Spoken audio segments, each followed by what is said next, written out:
ಸದ್ಗುರು ಯೋಗಿನಾರಾಯಣ ಯತೀಂದ್ರರ ಪಾದದಲ್ಲಿ ಮಾನಸಿಕ ಪೂಜೆಯನ್ನು ಮಾಡುತ್ತಾ ಎಲ್ಲ ಭಕ್ತಾದಿಗಳೇ, ಇವತ್ತು ಪವಿತ್ರವಾದಂಥ ದಿನ, ಗುರುಗಳ ಚಿಂತನೆಯನ್ನು ಮಾಡುವಂಥ ದಿನ.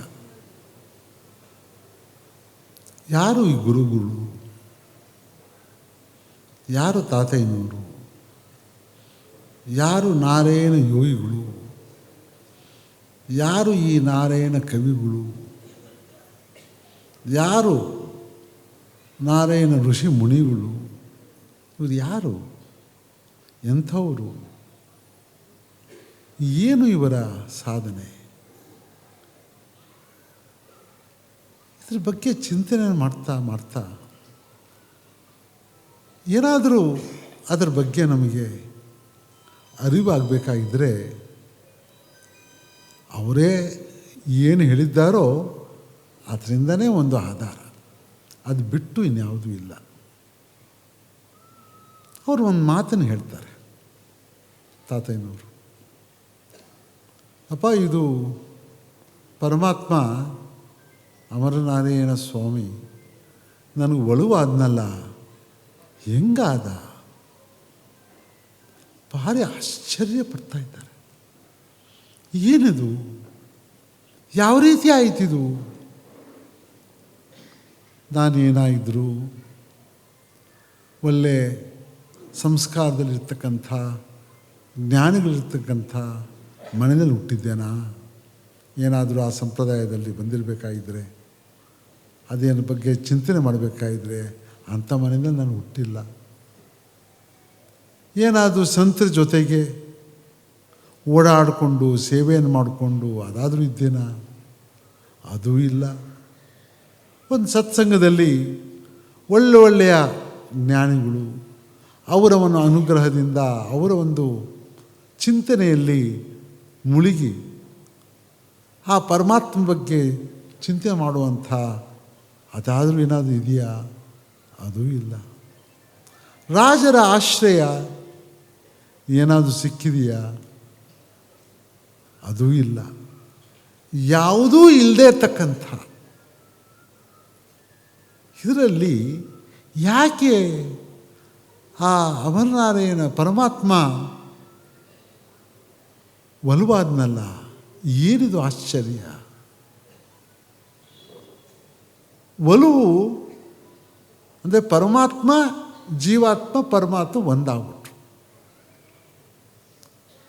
ಅದನ್ನು ಭಾಳ ಚೆನ್ನಾಗಿ ತಾತಯ್ಯನವರು ವಿವರವಾಗಿ ಹೇಳ್ತಾರೆ. ಪರಮಾತ್ಮನೇ ಗುರುವಾದ, ಜೀವಾತ್ಮನೇ ಶಿಷ್ಯನಾದ, ಈ ಶರೀರವೇ ಮಠವಾಯಿತು. ನೋಡಿ, ಎಲ್ಲವೂ ನಮಗೆ ತಿಳಿಸ್ಕೊಟ್ಟಿದ್ದಾರೆ. ಪರಮಾತ್ಮನೇ ಅಂಥ ಪರಮಾತ್ಮ ಇಳಿದು ಬಂದು ಗುರುವಾಗಿ ಉಪದೇಶ ಮಾಡಿಬಿಟ್ಟ. ಎಂಥದ್ದು! ಎಲ್ಲಾದರೂ ನೀವು ಕೇಳಿದ್ದೀರಾ? ಪರಮಾತ್ಮನೇ ಇಳಿದು ಬಂದು ಕಾಯ್ಕೊಂಡಿದ್ದಾನೆ. ಇನ್ನೂ ಹುಟ್ಟಿಲ್ಲ, ಆವಾಗೆ ಬಂದ್ಬಿಟ್ಟಿದ್ದಾನೆ. ಇದೇ ಕ್ಷೇತ್ರದಲ್ಲಿ ಬಂದ್ಬಿಟ್ಟಿದ್ದಾನೆ. ಉದ್ಧವ ಮೂರ್ತಿಯಾಗಿ ಬಂದಿದ್ದಾನೆ. ಪರಮಾತ್ಮ ಕಾಯ್ಕೊಂಡಿದ್ದಾನೆ. ಯಾತಕ್ಕೆ? ಏನದು ಆಶ್ಚರ್ಯ? ಯಾವಾಗ ವೈರಾಗ್ಯವನ್ನು ಸ್ವೀಕಾರ ಮಾಡಿದ್ರೋ ಏನು ಓಡಿ ಬರ್ತಾ ಇದ್ದಾನೆ ಪರಮಾತ್ಮ. ಯಾಕಪ್ಪ, ಏನಾಯಿತು, ಏನಾಗಿದೆ ನಿನಗೆ ಅಂತ ಹೇಳುವಂಥ ಆ ಒಂದು ಪ್ರಸಂಗ ನೋಡಿದಾಗ, ಏನಪ್ಪ ಇದು? ಗುರುವಾಗಿ ಬಂದು ಪರಮಾತ್ಮ ಆ ಉಪದೇಶ ಮಾಡಿಬಿಟ್ನಲ್ಲ. ಸಾಮಾನ್ಯವಾದಂಥ ಜೀವ, ತಾತಯ್ಯನವರು ಸಾಮಾನ್ಯವಾದಂಥ ಜೀವ, ಏನೂ ಅಂಥ ಜೀವ ಏನಲ್ಲ. ಎಲ್ಲ ನಾವು ನೀವಿರ್ತಕ್ಕಂಥ ಜೀವನೇ. ಈ ಜೀವ ಶಿಷ್ಯನ ಅಂದ್ಬಿಟ್ನಲ್ಲ. ಗುರು ಯಾವಾಗ ಬಂದ್ಬಿಟ್ಟು ಶಿಷ್ಯನಾದ. ಯಾವ ಇದು ಅದ್ಭುತ! ಯಾವ ರೀತಿಯಾಗಿ ಶಿಷ್ಯನಾಗ್ಬಿಟ್ಟ? ಎಲ್ಲಿಂದ ಬಂತಪ್ಪ ಇದು? ಈ ಶರೀರ ಮಠವಾಯಿತು. ಈ ಶರೀರದಲ್ಲಿ ಎಲ್ಲ 24 ವಿದ್ಯೆಗಳು ಇಲ್ಲೇ ಇದ್ದಾವೆ. ಏನಾದರೂ ನೀನು ಸಾಧನೆ ಮಾಡಬೇಕಾಗಿದ್ದರೆ ಈ ಶರೀರದಲ್ಲೇ ಮಾಡಬೇಕು, ಬೇರೆ ಕಡೆ ಅಲ್ಲ. ಇದು ಬಿಟ್ಟರೆ ಪರಮಾತ್ಮನೇ, ಇನ್ನೆಲ್ಲೂ ಜಾಗ ಇಲ್ಲ ನಿನಗೆ. ಈ ಮಠ ಆಯಿತು ಇದು. ಅಂದರೆ ಈ ಶರೀರದಲ್ಲಿ ಇದ್ದು ಎಲ್ಲವನ್ನೂ ಸಾಧನೆಯನ್ನು ಮಾಡಿ ಇಲ್ಲಿಂದ ಬಿಟ್ಟು ಅವನತ್ತ ಹೋದ್ನಪ್ಪ. ಜೀವಾತ್ಮ ಪರಮಾತ್ಮನ ಸೇರಿದ್ದಾನೆ. ಏನಿದು ಅದ್ಭುತ! ಎಂಥ ಇದು ಅದ್ಭುತ! ಇದು ಅದು ಯೋಗದಲ್ಲಿ. ಅವ್ರು ಹೇಳ್ತಾರೆ ತಾತಯ್ಯನವರು, 6 ಮತಗಳಿದ್ದಾವೆ. 6 ಮತ ಮೀರಿ ಹೋಗಿರ್ತಕ್ಕಂಥ ಯೋಗಿ ಮತ. ಆ ಗುಟ್ಟು ಯಾರಿಗೂ ಗೊತ್ತಿಲ್ಲ. ಶೈವ ಮತ ಇದೆ, ವೈಷ್ಣವ ಮತ ಇದೆ, ಗಣಪಯ್ಯ ಮತ ಇದೆ, ಶಾಕ್ತ ಮತ ಇದೆ, ಕಾಪಾಲಿಕ, ಇವೆಲ್ಲ 6 ಮತಗಳಿದ್ದಾವೆ. ಇದೆಲ್ಲ ಮೀರಿ ಯೋಗಿ ಮತ, ಯಾರಿಗೂ ಗೊತ್ತಿರ್ತಕ್ಕಂಥ ಯೋಗಿ ಮತದಲ್ಲಿ ಅಪ್ಪ ನಾನು ಅಲ್ಲಿ ಹೋಗಿ ಪರಮಾತ್ಮನ ಸೇರಿದ್ದೇನೆ. ಅದು ಸಾಧನೆ. ಯಾರು ಗೊತ್ತಿದೆ ಸಾಧನೆ? ಗುರು ಮತ್ತು ಶಿಷ್ಯ, ಇವರಿಬ್ಬರಿಗೆ. ಇನ್ಯಾರಿಗೂ ಒಬ್ರಿಗೆ ಬೇರೆಯವರು ಇಲ್ಲ, ಇಬ್ಬರೇ. ಅದಕ್ಕೋಸ್ಕರ ಚೊಕ್ಕವಾಯಿತು ಈಗ ಹಣ ಬಣ್ಣ, ಇನ್ನು ಚೊಕ್ಕವಾಯಿತು ಈಗ. ನೋಡಿರೋ ನೀವು ಇನ್ಯಾರು ಅರಿಯರು ಈ ಬಣ್ಣ ಲಕ್ಷಣ. ಗುಣಸೂತ್ರದಲ್ಲಿರುವ ಗುಣವಂತ ಬಲ್ಲ. ಯಾರು ಇದರಲ್ಲಿ ಯೋಗದಲ್ಲಿ ಆ ಮಾರ್ಗದಲ್ಲಿ ನೋಡಿದ್ದಾನೋ, ಅನುಭವದಿದ್ದಾನೋ ಅವನು ಮಾತ್ರ ಗೊತ್ತಪ್ಪ, ಬೇರೆಯವ್ರು ಯಾರಿಗೂ ಗೊತ್ತಿಲ್ಲ. ಎಂಥ ಆಶ್ಚರ್ಯವಾದಂಥದ್ದು! ಅದನ್ನು ತಾತಯ್ಯನವರು ಹೇಳ್ತಾರೆ. ಯಾವ ರೀತಿಯಾಗಿ ಅದನ್ನು ವಿವರಣೆ ಮಾಡ್ತಾರೆ? ಆ ಯೋಗದ ಸಾಧನೆ ಯೋಗಾರ್ಥ ಸಂಸ್ಕೃತಂ ಅಂತಂದರು. ಯೋಗಾರ್ಥ ಸಂಸ್ಕೃತಂ. ಯೋಗಾರ್ಥ ಸಂಸ್ಕೃತಂ ಅಂದರೆ ಯೋಗದಲ್ಲಿ ಸಂಸ್ಕೃತ ಅಂದರೆ ಅದಕ್ಕಿಂತ ದೊಡ್ಡದು ಇನ್ಯಾವುದೂ ಇಲ್ಲ. ಪರಿಪೂರ್ಣತೆ. ಆ ಪರಿಪೂರ್ಣತೆಯನ್ನು ನಾನು ಪಡೆದಿದ್ದೇನೆ. ಯೋಗಾರ್ಥ ಸಂಸ್ಕೃತಂ.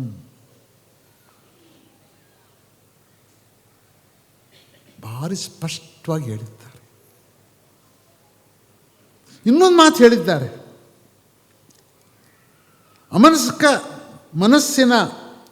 ಅಮನಸ್ಸಿಕ ಅಂದರೆ ಮನಸ್ಸಿನ ಹಿತದಿಂದ ನಿರ್ಗವಾಗಿ ಅದನ್ನು ನಿಲ್ಲಿಸಿ, ಒಂದು ಕಡೆ ನಿಲ್ಲಿಸಿ ಪರಮಾತ್ಮನಲ್ಲಿ ಸೇರ್ತಕ್ಕಂಥ ಆ ಮನಸ್ಕಂ, ಅದು ಎಲ್ಲದಕ್ಕೂ ಹೆಚ್ಚಾಗಿರೋದು ಮನಸ್ಸನ್ನು ಸ್ಥಿರವಾಗಿ ನಿಲ್ಲಿಸೋದು. ಅಂಥದ್ದನ್ನು ನಾನು ಪಡೆದೆ ಅಂತಂದರೆ ಇದು ಆಶ್ಚರ್ಯವಾದಂಥ ಒಂದು ವಿಚಾರ. ಆ ಒಂದು ಅನುಭವದಲ್ಲಿ ಇದ್ದಾರಲ್ಲ, ಆ ಪರಮಾತ್ಮನ ಆ ಗುರುಗಳ ಅನುಭವ ಅದು ನಾವು ನೋಡ್ತಾ ಇದ್ದರೆ ಏನಪ್ಪ ಇದು, ಇಂಥ ಇದು ಇವರಿಗೆ ಇದನ್ನು ಕೊಟ್ಟಿದ್ದಾರಲ್ಲ, ಅದನ್ನು ಭಾರಿ ವಿವರವಾಗಿ ಎಲ್ಲವನ್ನೂ ಬಿಚ್ಚಿ ಇಟ್ಬಿಟ್ಟಿದ್ದಾರೆ. ಇವಾಗ ನಾವು ಸ್ವಲ್ಪ ಚಿಂತನೆ ಮಾಡೋಣ. ಅವರು ಸಿದ್ಧಿ ಪಡೆದವರು ಅಂತ ನಾವು ಹೇಳೋದು ಬೇಡ. ಅದು ನಮಗೆ ಸಿದ್ಧಿ ಅಂತಂದರೆ ಸ್ವಲ್ಪ ಲೌಕಿಕವಾಗಿರ್ತಕ್ಕಂಥ ಇದು ಬರ್ತದೆ. ಆ ಸಿದ್ಧಿ ಪಡೆದವರು ಏನೋ ಒಂದು ಯುವತಿ ಕೊಟ್ಟರು, ಇದು ಕೊಟ್ಟರು, ಅದು ಕೊಟ್ಟರು, ಇದೆಲ್ಲ ಸಿದ್ಧಿಗಳು, ಬಿಟ್ಬಿಡೋಣ ಅದೆಲ್ಲ. ಅದ್ರ ಬಗ್ಗೆ ನಾವು ಚಿಂತನೆ ಮಾಡೋದು ಬೇಡ. ಅವ್ರಿಗೂ ಇದಕ್ಕೂ ಸಂಬಂಧಗಳಿಲ್ಲ. ಇದು ಇವ್ರದ್ದು ಅವ್ರು ಹೇಳ್ತಾರೆ ಕಾಲ ಜ್ಞಾನ ಅರಿವು. ಕಾಲಜ್ಞಾನವನ್ನು ಬರೆದಿದ್ದಾರೆ. ಕಾಲದ ಅರಿವು ಯಾರಿಗಪ್ಪ ಕಾಲದ ಅರಿವಾಗಿರ್ತದೆ? ಪರಮಾತ್ಮ ಒಬ್ಬನಿಗೆ. ಇನ್ಯಾರಿಗದು ಆಗ್ತದೋ? ಇದು ಗೀತೆಯಲ್ಲಿ ಶ್ರೀಕೃಷ್ಣ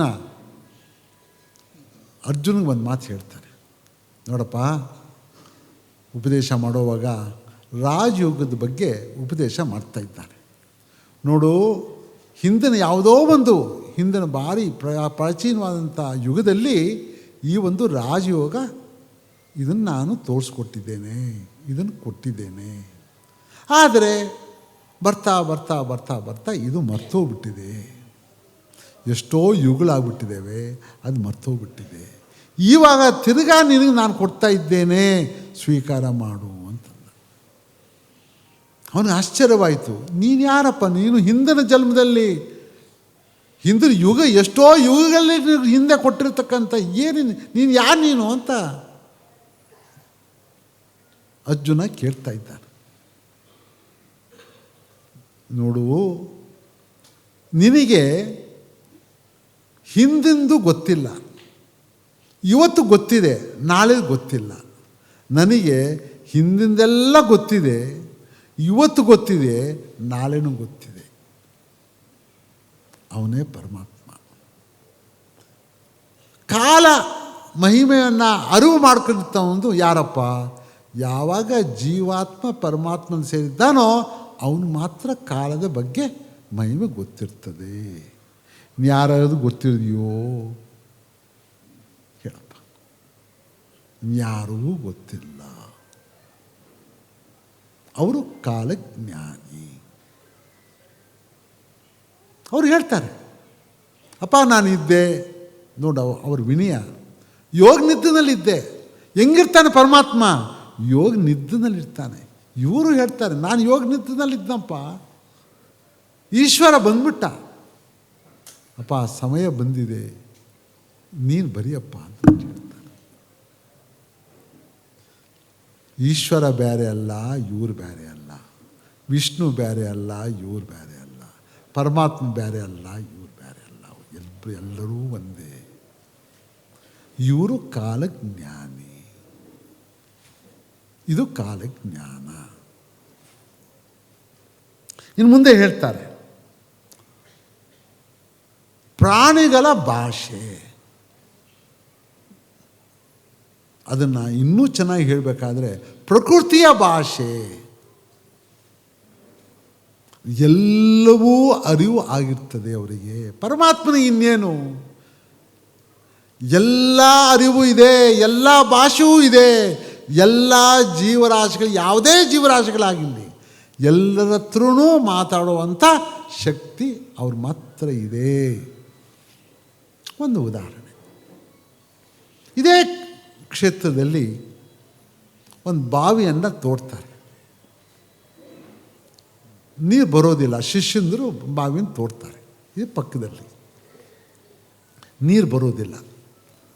ಹೋಗ್ಬಿಟ್ಟು ಸ್ವಾಮಿಗಳಿಗೆ ಹೇಳ್ತಾರೆ, ಸ್ವಾಮಿ ಹಿಂಗೆಲ್ಲ ಮಾಡಿದ್ದೇವೆ, ನೀರು ಬರ್ತಾ ಇಲ್ಲ. ಹೌದೇನಪ್ಪ, ಆಗಲಿ ಬಿಡು, ಬರ್ತೀನಿ.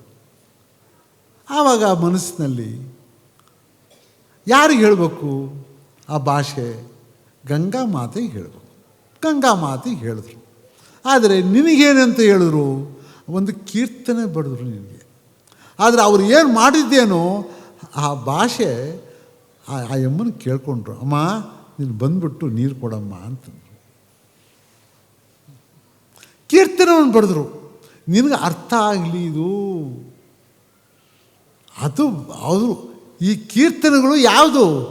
ನಮಗೆ ನಿಮಗೆ ಲೌಕಿಕವಾಗಿರ್ತಕ್ಕಂಥ ಜೀವರಾಶಿಗಳಿಗೆ ಈ ಕೀರ್ತನೆಗಳನ್ನು ಹೇಳೋದಕ್ಕೆ, ಭಕ್ತಿಯನ್ನು ಹೇಳೋದಕ್ಕೆ, ಜ್ಞಾನವನ್ನು ಕೊಡೋದಕ್ಕೆ. ಆದರೆ ಅವರು ಆ ಭಾಷೆ ಯಾರಿಗೆ? ಗಂಗಾ ಮಾತೆಗೆ. ಅಮ್ಮ ಬಾಮ್ಮ ನೀರು ಕೊಡಮ್ಮ ಅಂತಂದು ಪಟ ಪಟ ಪಟ ಪಟ ಅಂತ ಬಂದು ಆ ನೀರು ಚೆಲ್ಬಿಡ್ತಂತೆ. ಇದು ಪ್ರಕೃತಿಯ ಭಾಷೆ. ಇನ್ನೊಂದು ಇದೇ ಕ್ಷೇತ್ರದಲ್ಲಿ ಇದಾಗಿದೆ. ಇಲ್ಲಿ ಯೋಗ ನಿದ್ರೆ ಆದಮೇಲೆ ಬರೋರು ಆಚೆ. ಇಲ್ಲಿ ಅಶ್ವತ್ಥ ಮರ ಇದೆ ಎದುರಿಗೆ. ಅಲ್ಲಿ ಕೆಲವರು ಈ ಊರಿನ ಹುಡುಗರು ಒಂದು ದಿನ ನೋಡ್ತಾ ಇದ್ದರು, ಗರುಡು ಪಕ್ಷಿ ಬರೋದು, ಅಲ್ಲಿ ಕೂತ್ಕೊಳ್ಳೋದು. ಇವರು ಯೋಗ ನಿದ್ರೆಯಿಂದ ಆಚೆ ಬಂದಾಗ ಗರುಡು ಪಕ್ಷಿ ಬರೋದು. ಅದೇನೋ ಇವ್ರಿಗೆ ಹೇಳ್ಬಿಟ್ಟು, ಅದೇನೋ ಅವರವರ ಇದು ಗೊತ್ತಿಲ್ಲ, ನೋಡ್ಬಿಟ್ಟು ಮುಂದೆ ಹೋಗ್ಬಿಡೋರು. ಆಯ್ತಪ್ಪ ನೀನು ಹೋಗು. ಇದು ನೋಡ್ತಾಯಿದ್ರು. ಇವರು ಪರೀಕ್ಷೆ ಮಾಡಬೇಕು ಅಂತ ಅವರು ಒಂದು ಮಣ್ಣಿನ ಒಂದು ಗರುಡು ಪಕ್ಷಿನ ಮಾಡಿಬಿಟ್ಟು ಅಲ್ಲಿಟ್ಬಿಟ್ರು. ಕಾಯ್ಕೊಂಡಿದ್ರು. ತಾತಯ್ಯನವರು ಯೋಗ ನಿದ್ದೆ ಮಾಡ್ಕೊಂಡು ಬಂದರು. ಅವ್ರಿಗೆ ಗೊತ್ತು, ಎಲ್ಲವೂ ಗೊತ್ತಿದೆ. ಯಾವುದು ಗೊತ್ತಿಲ್ಲ ಅವರಿಗೆ. ಆ ಮಣ್ಣಿಗೆ ಜೀವ ಕೊಟ್ಟು ಆ ಪಕ್ಷಿ ಈ ಒಂದು ಇದೆಲ್ಲ ಒಡೆದು ಇವರ ಹತ್ರ ಬಂದು ನಮಸ್ಕಾರ ಮಾಡಿ ಹೋಗ್ತದೆ. ಪಕ್ಷಿಗೆ ಜೀವವನ್ನು ಕೊಡುವಂಥವನು ಯಾರಪ್ಪ? ಪರಮಾತ್ಮ. ಯಾರ ಕೈನಲ್ಲೂ ಆಗ್ತದೋ ಹೇಳಪ್ಪ. ಜೀವ ಯಾರ ಕೈನಲ್ಲೂ ಆಗೋದಿಲ್ಲ. ಅದು ಸೃಷ್ಟಿ ಪರಮಾತ್ಮನ ಒಬ್ಬನೇ, ಯಾರ ಕೈನಲ್ಲೂ ಆಗೋದಿಲ್ಲ.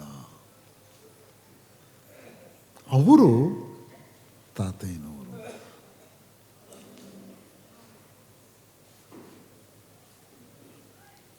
ದೇಶದ ವಾಸ್ತುಜ್ಞಾನ, ಈ ದೇಶದಲ್ಲಿ ಎಲ್ಲ ಜ್ಞಾನವೂ ಪರಿಪೂರ್ಣ ಜ್ಞಾನ ಇದೆಯಪ್ಪ. ಅವ್ರಿಗೆ ಇಂಥ ಜ್ಞಾನ ಇಲ್ಲ ಅಂತಕ್ಕಂಥದ್ದು ಇಲ್ಲ ಅವ್ರಿಗೆ. ಆದರೆ ಏನೂ ಗೊತ್ತಿಲ್ಲದೆ ಸುಮ್ಮನೆ ಇರ್ತಾರೆ, ಒಬ್ಬರತ್ತು ಮಾತಾಡೋದಿಲ್ಲ. ಪರಿಪೂರ್ಣತೆ ಬಂದಾಗ ಏನಂತ ಮಾತಾಡ್ತಾರೆ? ಎಲ್ಲ ವಾಸ್ತು, ಎಲ್ಲ ಈ ಪ್ರಪಂಚದ ಎಲ್ಲವೂ ಗೊತ್ತಿದೆ ಅವರಿಗೆ. ಇಲ್ಲ ಅಂದರೆ ಕಾಲಜ್ಞಾನ ಬರೋದಕ್ಕಾಗ್ತಾ ಇತ್ತೋ? ಸಾಧ್ಯವೇ ಇಲ್ಲ.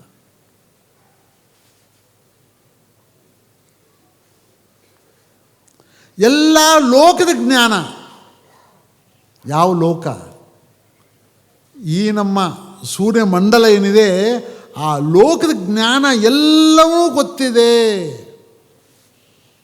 ಯಾವ್ಯಾವ ನಕ್ಷತ್ರ, ಯಾವ್ಯಾವುದು ಏನೋ ಇದು ನಮ್ಮ ಪ್ಲ್ಯಾನೆಟ್ಸ್ ಎಲ್ಲೆಲ್ಲಿದ್ದಾವೋ ಅವು ಯಾವುದಪ್ಪ, ಏನೋ ಶುಕ್ರ ಯಾವನು, ಗುರು ಯಾವುದು, ಬೃಹಸ್ಪತಿ ಯಾವುದು, ಶನಿ ಯಾವುದು, ಎಲ್ಲ ಏನೇನಿದೆ ಎಲ್ಲವೂ ಗೊತ್ತಿದೆ. ಅವ್ರಿಗೆ ಗೊತ್ತಿಲ್ಲದೆ ಇರೋದು ಯಾವುದೂ ಇಲ್ಲ. ಎಲ್ಲ ಲೋಕದ ಜ್ಞಾನವೂ ಗೊತ್ತಿದೆ. ಚಂದ್ರ ನಕ್ಷತ್ರ ಜ್ಞಾನ. ಚಂದ್ರ, ಅದ್ರ ಬಗ್ಗೆ ಒಂದು ಭಾರಿ ಚೆನ್ನಾಗಿ ಕೀರ್ತನೆ ಬರೆದಿದ್ದಾರೆ. ಚಂದಮಾಮನಿ ಚೂಚಿ ವಸ್ತಾಮ ಸದಾನಂದ, ಚಂದಮಾಮನಿ ಚೂಚಿ ವಸ್ತಾಮ. ಎಷ್ಟು ಸುಲಭವಾಗಿ ಏನೋ ಚಿಕ್ಕ ಮಕ್ಕಳಂಗೆ ನಮಗೆ ಹೇಳ್ತಾ ಇದ್ದಾರೆ. ಅಪ್ಪ ಕರ್ಕೊಂಡು ಹೋಗ್ತೇನೆ, ಬಾಪ್ಪ ನೀನು ಬೇಕಾ ನೋಡಬೇಕಾ, ಬಾ ನನ್ನ ಜೊತೆಗೆ ಬಾ, ಚೂಚಿ ವಸ್ತಾಮ ಬಾ. ಆದರೆ ನೀನು ನನ್ನ ಶಿಷ್ಯನಾದರೆ ಇದೆಲ್ಲ ನೋಡಪ್ಪ, ನಿನ್ನ ಎಲ್ಲ 24 ಅವಿದ್ಯೆಗಳಿದ್ದಾವೆ, ಇದೆಲ್ಲ ನಾನಿದ್ದೇನೆ, ನೀನೇನು ಯೋಚನೆ ಮಾಡಬೇಡ, ನೀನು ಕರ್ಕೊಂಡು ಹೋಗ್ತೀನಿ ಬಾ. ಎಷ್ಟು ಆ ಹೃದಯ ಯಾವ ರೀತಿಯಾಗಿರ್ಬೇಕಪ್ಪ. ಏನೋ ನೀವು ಅರಿವು ಮಾಡ್ಕೊಂಡಿದ್ದೀರ, ಅದು ನಿನ್ನ ಕರ್ಕೊಂಡು ಹೋಗ್ತೇನೆ. ಎಲ್ಲ ನಕ್ಷತ್ರಗಳು, ನಿನಗೆ ಏನು ಬೇಕು, ನಿನಗೆ ಯಾವ ನಕ್ಷತ್ರ ಬೇಕು ನಿನಗೆ, ಬಾಪ. ಇಡೀ ಈ ಮಂಡಲ ಎಲ್ಲವನ್ನೂ, ಈ ಬ್ರಹ್ಮಾಂಡದಲ್ಲಿ ಎಲ್ಲವನ್ನೂ ಕರ್ಕೊಂಡು ಹೋಗ್ತೀನಿ, ಬಾ ಕರ್ಕೊಂಡು ಹೋಗ್ತೀನಿ. ನಿನಗ್ಯಾಕೆ ಇದು ಭಯ? ನಾನಿದ್ದೇನೆ ನಿನಗೆ ಅಂತ ಹೇಳೋನು ಯಾವನ ಇದ್ದಾನೇನಪ್ಪ? ಯಾವನ ಇದ್ದಾನ ಹೇಳಿ? ಹಸಿವು ಬಾಯಾರಿಕೆ ಗೆದ್ದಿರತಕ್ಕಂಥವನು. ಹಸಿವು ಇಲ್ಲ, ಬಾಯಾರಿಕೆ ಇಲ್ಲ, ಯಾಕೆ ಬೇಕು? ಅಮೃತ ಕುಡಿದ ಮೇಲೆ ಅವ್ರಿಗೇನಪ್ಪ ಬೇಕು?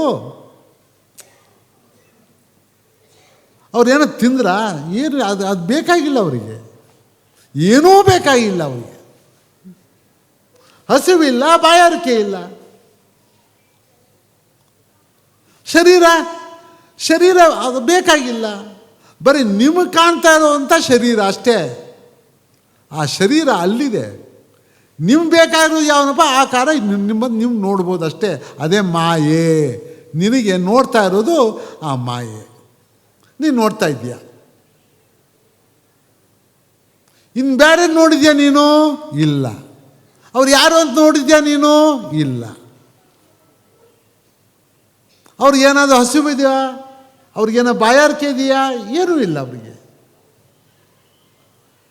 ಇದು ಮಾಯೆ. ನೀನು ನೋಡ್ತಾ ಇರೋದು ಅಷ್ಟೇ. ಅವ್ರಿಗೇನೂ ಇಲ್ಲ, ಅವರಿಗೆ ಯಾವುದೂ ಇಲ್ಲ. ಇಲ್ಲೂ ಇರೋದು ಒಂದೇ, ಅಲ್ಲಿರೋದು ಒಂದೇ. ಎಲ್ಲೆಲ್ಲೂ ಇರ್ತಾನೆ. ಪರಮಾತ್ಮ ಎಲ್ಲಿದ್ದಾನೆ? ಬರೀ ಚೆನ್ನಾಗಿ ಹೇಳ್ತಾರೆ, ಯೋಗಶಾಸ್ತ್ರದಲ್ಲಿ ಹೇಳ್ತಾರೆ. ಗಂಧ, ಕಸ್ತೂರಿ, ಪುಂಗು, ಜವ್ವಾಜಿ, ಗೋರೋಜನ, ಪರಿಮಳ ದ್ರವ್ಯ ಅಂತಂದರೆ ಏನಪ್ಪ ಅದು ಅಂತ ಹೇಳ್ತಾರೆ. ಆ ದ್ರವ್ಯ ಎಲ್ಲಿವರೆಗೂ ಅದು ಹರಡ್ತದೋ ಅದೆಲ್ಲ ಪರಮಾತ್ಮನೇ. ಆ ಪರಿಮಳ ದ್ರವ್ಯ ಏನು ಎಲ್ಲ ಕಡೆನೂ ಇದೆ. ಯಾರಿಗೆ ಆ ಪರಿಮಳ ದ್ರವ್ಯ ಸಿಗ್ತದೋ, ಆ ವಾಸನೆ ಸಿಗ್ತದೋ ಅವನು ಪರಮಾತ್ಮ ಸಿಗ್ತಾನೆ. ಇಲ್ಲ ಅಂತ ಸಿಗೋದಿಲ್ಲ. ಇಷ್ಟೇ ಅಪ್ಪ, ಇನ್ನೇನೂ ಇಲ್ಲ ಅಲ್ಲಿ. ಅರ್ಥ ಮಾಡ್ಕೊಳ್ಳಿ. ಲೌಕಿಕರಿಗೆ ಅದು ಆ ಪರಿಮಳ ದ್ರವ್ಯ ಸಿಗ್ತದೋ? ಇಲ್ಲ. ಅವ್ರಿಗೆ ಕೆಟ್ಟ ಒಂದು ವಾಸನೆ ಸಿಗ್ತದೆ. ಅವ್ರು ಲೌಕಿಕ ಜನ ಇದ್ದಾರೆ, ಅವ್ರಿಗೆ ಹೆಂಗಪ್ಪ ಸಿಗ್ತದೆ? ಯಾರು ಆ ದ್ರವ್ಯ ಸಿಗ್ತದೋ ಅವ್ನು ಪರಮಾತ್ಮ ಸಿಕ್ಕಿದ್ದಾನೆ. ನೋಡಿ ಎಷ್ಟು ಚೆನ್ನಾಗಿದೆ. ಅವ್ರು ಅರಿವು ಮಾಡಿಕೊಳ್ಳಿ. ಯಾರು ಇವರು? ಏನು ಇವರು?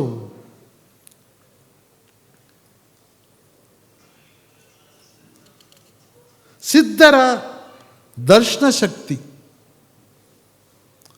ದರ್ಶನ ಯಾವಾಗ ಬೇಕಾದ್ರೂ ಕೊಡ್ಬೋದು, ಯಾವಾಗ ಬೇಕಾದ್ರೂ ಬಿಡ್ಬೋದು. ಬರ್ಬೋದು, ಹೋಗ್ಬೋದು. ಚಿಕ್ಕದಾಗಿ ಬರ್ಬೋದು, ಒಂದು ದೀಪದಲ್ಲಿ ಬರ್ಬೋದು, ಮಾಯ ಆಗ್ಬೋದು. ಯಾವ ಸಮಯದಲ್ಲೂ ಬರ್ಬೋದು. ಇದು ನಿದರ್ಶನಗಳು ಇಲ್ಲಿ ಇದ್ದಾವೆ. ಅದು ನೋಡಿರ್ತಕ್ಕಂಥವರು ಇದ್ದಾರೆ. ಇನ್ಯಾರ ಕೈನಲ್ಲೂ ಅದು ಸಾಧ್ಯ ಆಗೋದಿಲ್ಲ.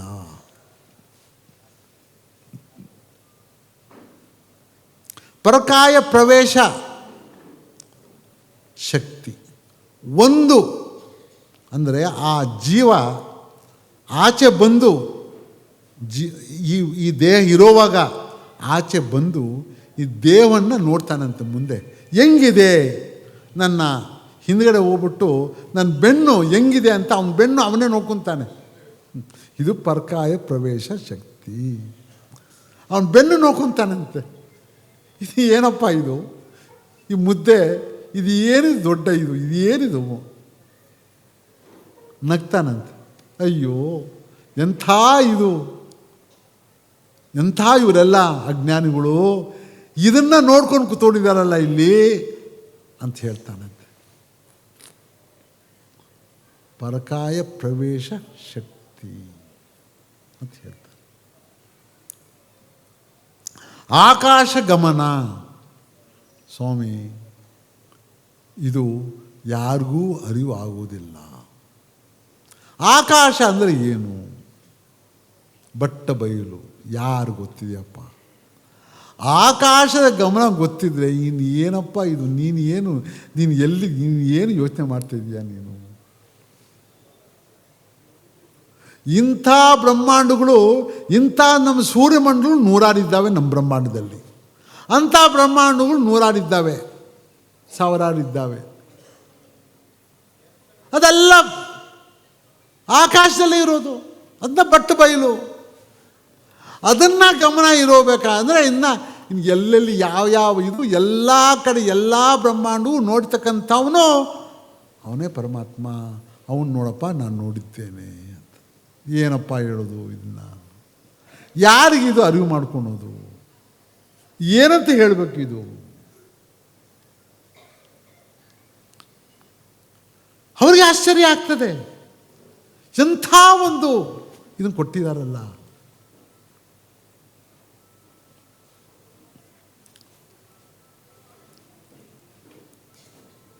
ಇವೆಲ್ಲವನ್ನು ಮೀರಿದ್ದು ವಿವೇಕ ಜ್ಞಾನ. ನೋಡಪ್ಪ, ಎಲ್ಲಕ್ಕಿಂತ ಹೆಚ್ಚಾಗಿ ಕೊನೆಗೆ ಹೇಳ್ಬಿಡ್ತೀನಿ, ವಿವೇಕ ಜ್ಞಾನ, ಅರಿವು. ಅರಿವೇ ಪರಮಾತ್ಮ ಅಂದ್ಬಿಟ್ರು ಕೊನೆಗೆ. ಎಲ್ಲವೂ ಈ ಆಕಾಶದಲ್ಲಿ, ಈ ಬಟ್ಟು ಬಯಲಿನಲ್ಲಿ ಪರಮಾತ್ಮನ ಅದರಲ್ಲಿ ಯಾವಾಗ ಸೇರಿಬಿಡ್ತು ಎಲ್ಲವೂ ನೋಡ್ತಕ್ಕಂಥ ಈ ವಿವೇಕ, ಇದೇ ವಿವೇಕ, ಇದೇ ಅರಿವು, ಅರಿವು ಇದೇ ಪರಮಾತ್ಮ ಅಂದ್ಬಿಟ್ರು. ಅವರು ಸದ್ಗುರು ತಾತಯ್ಯನವರು.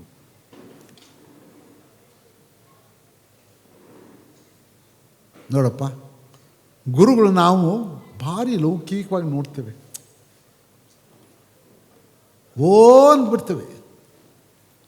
ಇದನ್ನು ನಾವು ನೋಡಿದಾಗ ಏನಂತ ಹೇಳ್ಬೇಕು ನಾವು?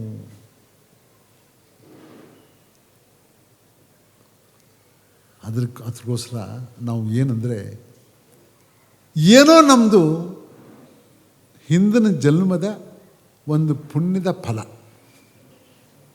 ಅವರಿಗೆ ಇರುವಂಥ ಜಾಗದಲ್ಲಿ ನಾವು ಬಂದಿದ್ದೇವೆ, ಗುರುಗಳು ಅಂತ ನಾವು ನಂಬಿದ್ದೇವೆ. ಅಷ್ಟೇ ಸಾಕಪ್ಪ, ಈ ಬಿಟ್ಬಿಡ, ಇನ್ನೆಲ್ಲ ಬಿಟ್ಬಿಡಯ್ಯ, ಇನ್ಯಾವುದು ಬೇಕಾಗಿಲ್ಲ ನಿಮಗೆ, ಬಿಟ್ಬಿಡಿ, ನಂಬಿಡಿ.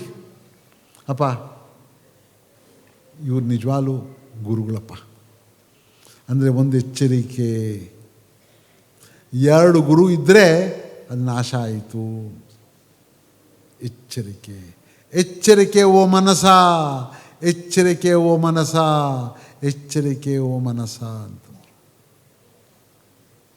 2 ಗುರು ನಾಶ. ತಲ್ಲಿ ತಂಡ್ರಿ ದಾತ. ಒಂದು ಭಾರಿ ಚೆನ್ನಾಗಿದೆ. ತಾತಯ್ಯನವರು ಎಲ್ಲ ಸಾಧನೆ ಮಾಡಿದ್ದಾರೆ. ಆ ಪರಮಾತ್ಮನ ಇನ್ನೇನು ನೋಡ್ತಾ ಇದ್ದಾನೆ ಅಲ್ಲಿ ಹೋಗಿದ್ದಾರೆ. ಅಷ್ಟರಲ್ಲಿ ಮುಕ್ತಿಕಾಂತೆ ಬರ್ತಾ ಇದ್ದಾಳೆ. ಒಂದು ಹೂನಾರ ತೆಗೆದುಕೊಂಡು 3 ಜನ ಅವರ ಶಿಷ್ಯಂದರು ಕರ್ಕೊಂಡು ಬರ್ತಾ ಇದ್ದಾಳೆ. ಇವರು ತಾತಯ್ಯನವರು ಹೋಗಿದ್ದಾರೆ, ಅಲ್ಲಿ ನೋಡ್ತಾ ಇದ್ದಾರೆ. ಏನು ದೃಶ್ಯ! ಆ ಭಾರಿ ಸುಂದರವಾದಂಥ ಆ ಮುಕ್ತಿಕಾಂತೆ ಬರ್ತಾ ಇದ್ದಾಳೆ, ಹತ್ತಿರ ಬರ್ತಾ ಇದ್ದಾಳೆ. ಇವ್ರಿಗೆ ಆಶ್ಚರ್ಯ ಆಗಿದೆ. ಇವ್ರು ನಿಂತ್ಬಿಟ್ಟಿದ್ದಾರೆ ಅಲ್ಲೇ. ಏನಿದು? ಬಂದು ಆ ಅಮ್ಮ ಹೂನಾರ ಹಾಕ್ತಾಳೆ. ಸ್ವಾಮಿ, ಏನಿದು ಅಂತ 3 ಬೆರಳನ್ನು ತೋರಿಸ್ತಾಳೆ. ಕೊನೆಯ ಒಂದು ಪರೀಕ್ಷೆ, 3 ಬೆರಳು. ಏನಿದು ಅಂತಾಳೆ. ತಾತಯ್ಯನವರು ತಾಯಿ, ತಂದೆ, ಗುರು 3 ಒಂದೇ ತಪ್ಕೊಂಡ್ಬಿಡ್ತಾಳೆ. ಮುಕ್ತಿ ಆಗೋಯಿತು. ತಾಯಿ, ತಂದೆ, ಗುರು ಒಂದೇ ಆಗೋಯಿತು. ಇದು ಎಲ್ಲಿವರೆಗೂ ನಿನ್ನ ಪರೀಕ್ಷೆ? ಅರ್ಥವನ್ನು ಮಾಡಿಕೊಳ್ಳಿ. ಇದನ್ನು ನೀನು ಯಾವಾಗಲೂ ನೀನು ಇದು ಮಾತ್ರ ಮರಿಬೇಡ ನೀನು. ಏನೋ ಜೀವದಲ್ಲಿ ಬಂದ್ಬಿಟ್ಟಿದ್ಯಾ ನೀನು, ಅರ್ಥ ಮಾಡ್ಕೋ. ಇನ್ನು ಈ ಜೀವ ಕಲಿಯುಗದಲ್ಲಿ ಬಂದ್ಬಿಟ್ಟಿದೆ. ಏನೋ ಒಂದು ಪುಣ್ಯ, ಕಲಿಯುಗದಲ್ಲಿ ಬಂದಿರೋದು ಪುಣ್ಯ ಒಂದು. ಇನ್ನು ಬೇರೆ ಯುಗದಲ್ಲಿ ನೀನು ಮಾನವ ಜನ್ಮ ಎತ್ತೋದಕ್ಕೆ ಸಾಧ್ಯವೇ ಇಲ್ಲ ನೀನು. ಯಾವುದೋ ಪ್ರಾಣಿಗಳು ಯಾವುದೋ ವೃಕ್ಷಗಳಲ್ಲೂ ಇರಬೇಕಾಗಿತ್ತು. ಮಾನವ ಜನ್ಮ ಬಂದು ಮೋಕ್ಷಕ್ಕೆ ದಾರಿಯನ್ನು ಕೊಡುವಂಥ ಮಾನವ ಜನ್ಮ ನಾವು ಅದನ್ನು ಮರ್ತು ಬಿಟ್ಟರುವಾಗ ನಾವು ಯಾಕೆ ಮಾನವ ಜನ್ಮ ಬರಬೇಕು ನಮಗೆ? ಅದು ಬರೀ ಕಲಿಯುಗದಲ್ಲಿ ಮಾತ್ರ ಇದು ಸಾಧ್ಯ, ಬೇರೆ ಯುಗದಲ್ಲಿ ಅಲ್ಲಪ್ಪ. ಏನೋ ಬಂದ್ಬಿಟ್ಟಿದೆ ಇವಾಗ, ನೀನು ಬಂದ್ಬಿಟ್ಟಿದೀಯಾ, ಏನೋ ಬಂದ್ಬಿಟ್ಟಿದೆಯಾ. ಇದನ್ನು ಪದೇ ಪದೇ ನಾನು ಹೇಳ್ತಾ ಇದ್ದೇನೆ ಕೇಳಿ. ಯಾವುದೋ ಒಂದು ಮನೆಯಲ್ಲಿ ಹುಟ್ಟಿದೆಯಾ, ಯಾವುದೋ ಒಂದು ಊರಿನಲ್ಲಿ ಹುಟ್ಟಿದೆಯಾ, ಯಾವುದೋ ಒಂದು ಜಾತಿನಲ್ಲಿ ಹುಟ್ಟಿದೆಯಾ, ಯಾವುದೋ ಒಂದು ಇದರಲ್ಲಿ ಹುಟ್ಟಿದೆಯಾ, ಬಡತನನೋ ಇದೋ ಏನೋ ಒಂದು ಬಂದ್ಬಿಟ್ಟಿದೆಯಾ. ಆದರೆ ನಿನ್ನ ಸಾವು ಅಂತೂ ಖಚಿತ. ಸಾವು ನಿನ್ನ ಕೈನಲ್ಲಿದೆ, ಇಷ್ಟು ಮಾತ್ರ ನಿನ್ನ ಜ್ಞಾಪಕ ಇಟ್ಕೋ. ಸಾವು ನಿನ್ನ ಕೈನಲ್ಲಿದೆ, ಹುಟ್ಟು ನಿನ್ನ ಕೈನಲ್ಲಿ ಇಲ್ಲ. ಅದು ಕರ್ಮ, ಅದು ಹಿಂದಿನ ಕರ್ಮಗಳಿಂದ ಬಂದಿದೆಯಾ. ಈ ಸಾವು ನಿನ್ನ ಕೈನಲ್ಲಿದೆ ಇವಾಗ. ಅದನ್ನು ಗುರುಗಳು ಹೇಳ್ತಾ ಇದ್ದಾರೆ. ಅಪ್ಪ ನಿನಗೆ ಗೋಚರ ಮಾಡಿಕೊಳ್ಬೇಕು ಅಂತ ಹೊಟ್ಟಿದ್ದಾರೆ ಅವರು. ನಿನ್ನ ಮನೆಗೆ ಬಂದಿದ್ದಾರೆ. ಏನು ಗೋಚರ? ಅಪ್ಪ ಸಾವು ನಿನ್ನ ಕಡೆ ಇದೆ, ನೀನು ಅದನ್ನು ಗೆಲ್ಲಬಹುದು, ನಾನಿದ್ದೇನೆ, ಬಾಪ್ಪ ಮಗು ಅಂತ ಹೇಳ್ತಾ ಇದ್ದಾರೆ. ನಾನಿದ್ದೇನಪ್ಪ, ಕರ್ಕೊಂಡು ಹೋಗ್ತೇನೆ ಬಾಪ್ಪ ಅಂತ ಹೇಳ್ತಾ ಇದ್ದಾರೆ. ನೋಡಿ ಎಷ್ಟು ಅದ್ಭುತವಾದಂಥ ಇದು. ಇವರು ಇಂಥ ತಾತಯ್ಯನವರು ಈ ಒಂದು ಮೋಕ್ಷದ ಎಲ್ಲವನ್ನೂ ಪಡೆದು ಎಲ್ಲವೂ ಧಾರೆಯನ್ನು ಮಾಡಬೇಕು ಅಂತ ಬಂದಿದ್ದಾರೆ. ಅಂಥವರು ಮೋಕ್ಷವನ್ನು ಪಡೆದು ಇವತ್ತು ನಿಮಗೆ ಯಾವ ರೀತಿ ಏನು ಅವರ 110 ವರ್ಷದ ಕಾಲದಲ್ಲಿ 50 ವರ್ಷ ಮೊದಲು ಅವರು ಸಂಸಾರದ ಒಂದು ಕಾಲ, ಸಂಸಾರದಿಂದ ವೈರಾಗ್ಯ ಯಾವತ್ತು ತೆಗೆದುಕೊಂಡ್ರೋ ಅದು ಬದಲಾವಣೆ ಆಯಿತು. ಆ ಬದಲಾವಣೆ ಆಗಿದ್ದು 60 ವರ್ಷ. ಜೀವ ಸಮಾಧಿ ಆಗಿದ್ದು 60 ವರ್ಷಕ್ಕೆ. ಅಂದರೆ ಹುಟ್ಟಿನಿಂದ ಈ ದೇಹ ಬಿಡೋದಕ್ಕೆ 110 ವರ್ಷಗಳಾಯಿತು. ಸಿದ್ಧಿ ಅಂದರೆ ಪರಮಾತ್ಮನ ಆಗಿ 60 ವರ್ಷ ಆಯಿತು. ಇದು ಆದಮೇಲೆ ಸ್ವಲ್ಪ ದಿನ ಕಾಲ ಆದಮೇಲೆ ಒಂದು 10 ವರ್ಷ ಆಗಿದೆ, ಒಂದು 15 ವರ್ಷ ಆಗಿದೆ, ಅದು ಯಾವಾಗಂತ ಗೊತ್ತಿಲ್ಲ, ಆಗಿದೆ. ಒಂದು ದಿನ ತಾತಯ್ಯನವರು ಆ ಯೋಗ ನಿದ್ಯೆಯಲ್ಲಿ ಸದಾ ಕಾಲ ಪರಮಾತ್ಮ ಎಲ್ಲಿರಬೇಕು? ಯೋಗ ನಿದ್ಯೆಯಲ್ಲಿರಬೇಕು. ಯೋಗ ನಿದ್ಯೆಯಲ್ಲಿ ವಿವೇಕ ಬರ್ತದೆ ಅವರಿಗೆ. ಏನು ವಿವೇಕ? ಈ ಶತಕ ನೋಡಪ್ಪ, ಇವಾಗ ನಿನ್ನ ಕರ್ತವ್ಯ ಒಂದಿದೆ, ನೀನು ಶತಕವನ್ನು ಬರೀ ಅಂತ ಹೇಳ್ತಾರೆ. ಯಾರು? ವಿವೇಕ ಅಂದರೆ ಪರಮಾತ್ಮ. ಇವರು ಅಂದರೆ ವಿವೇಕ, ಅರಿವು. ನೀನು ಏನಾದ್ರು ಹೇಳಿ, ನೀನು ಅರಿವು ಬರ್ತದೆ. ಏನಪ್ಪ? ಶತಕವನ್ನು ಬರೀಯಪ್ಪ. ಇವರು ಸ್ವಾಮಿ ಮುದ್ರೆಯನ್ನು ದಯಮಾಡಿ ಅಂತ ಕೇಳ್ತಾರೆ. ಮುದ್ರೆ ಕೊಡೋರು ಇವರೇ, ಸ್ವೀಕಾರ ಮಾಡೋರು ಇವರೇ.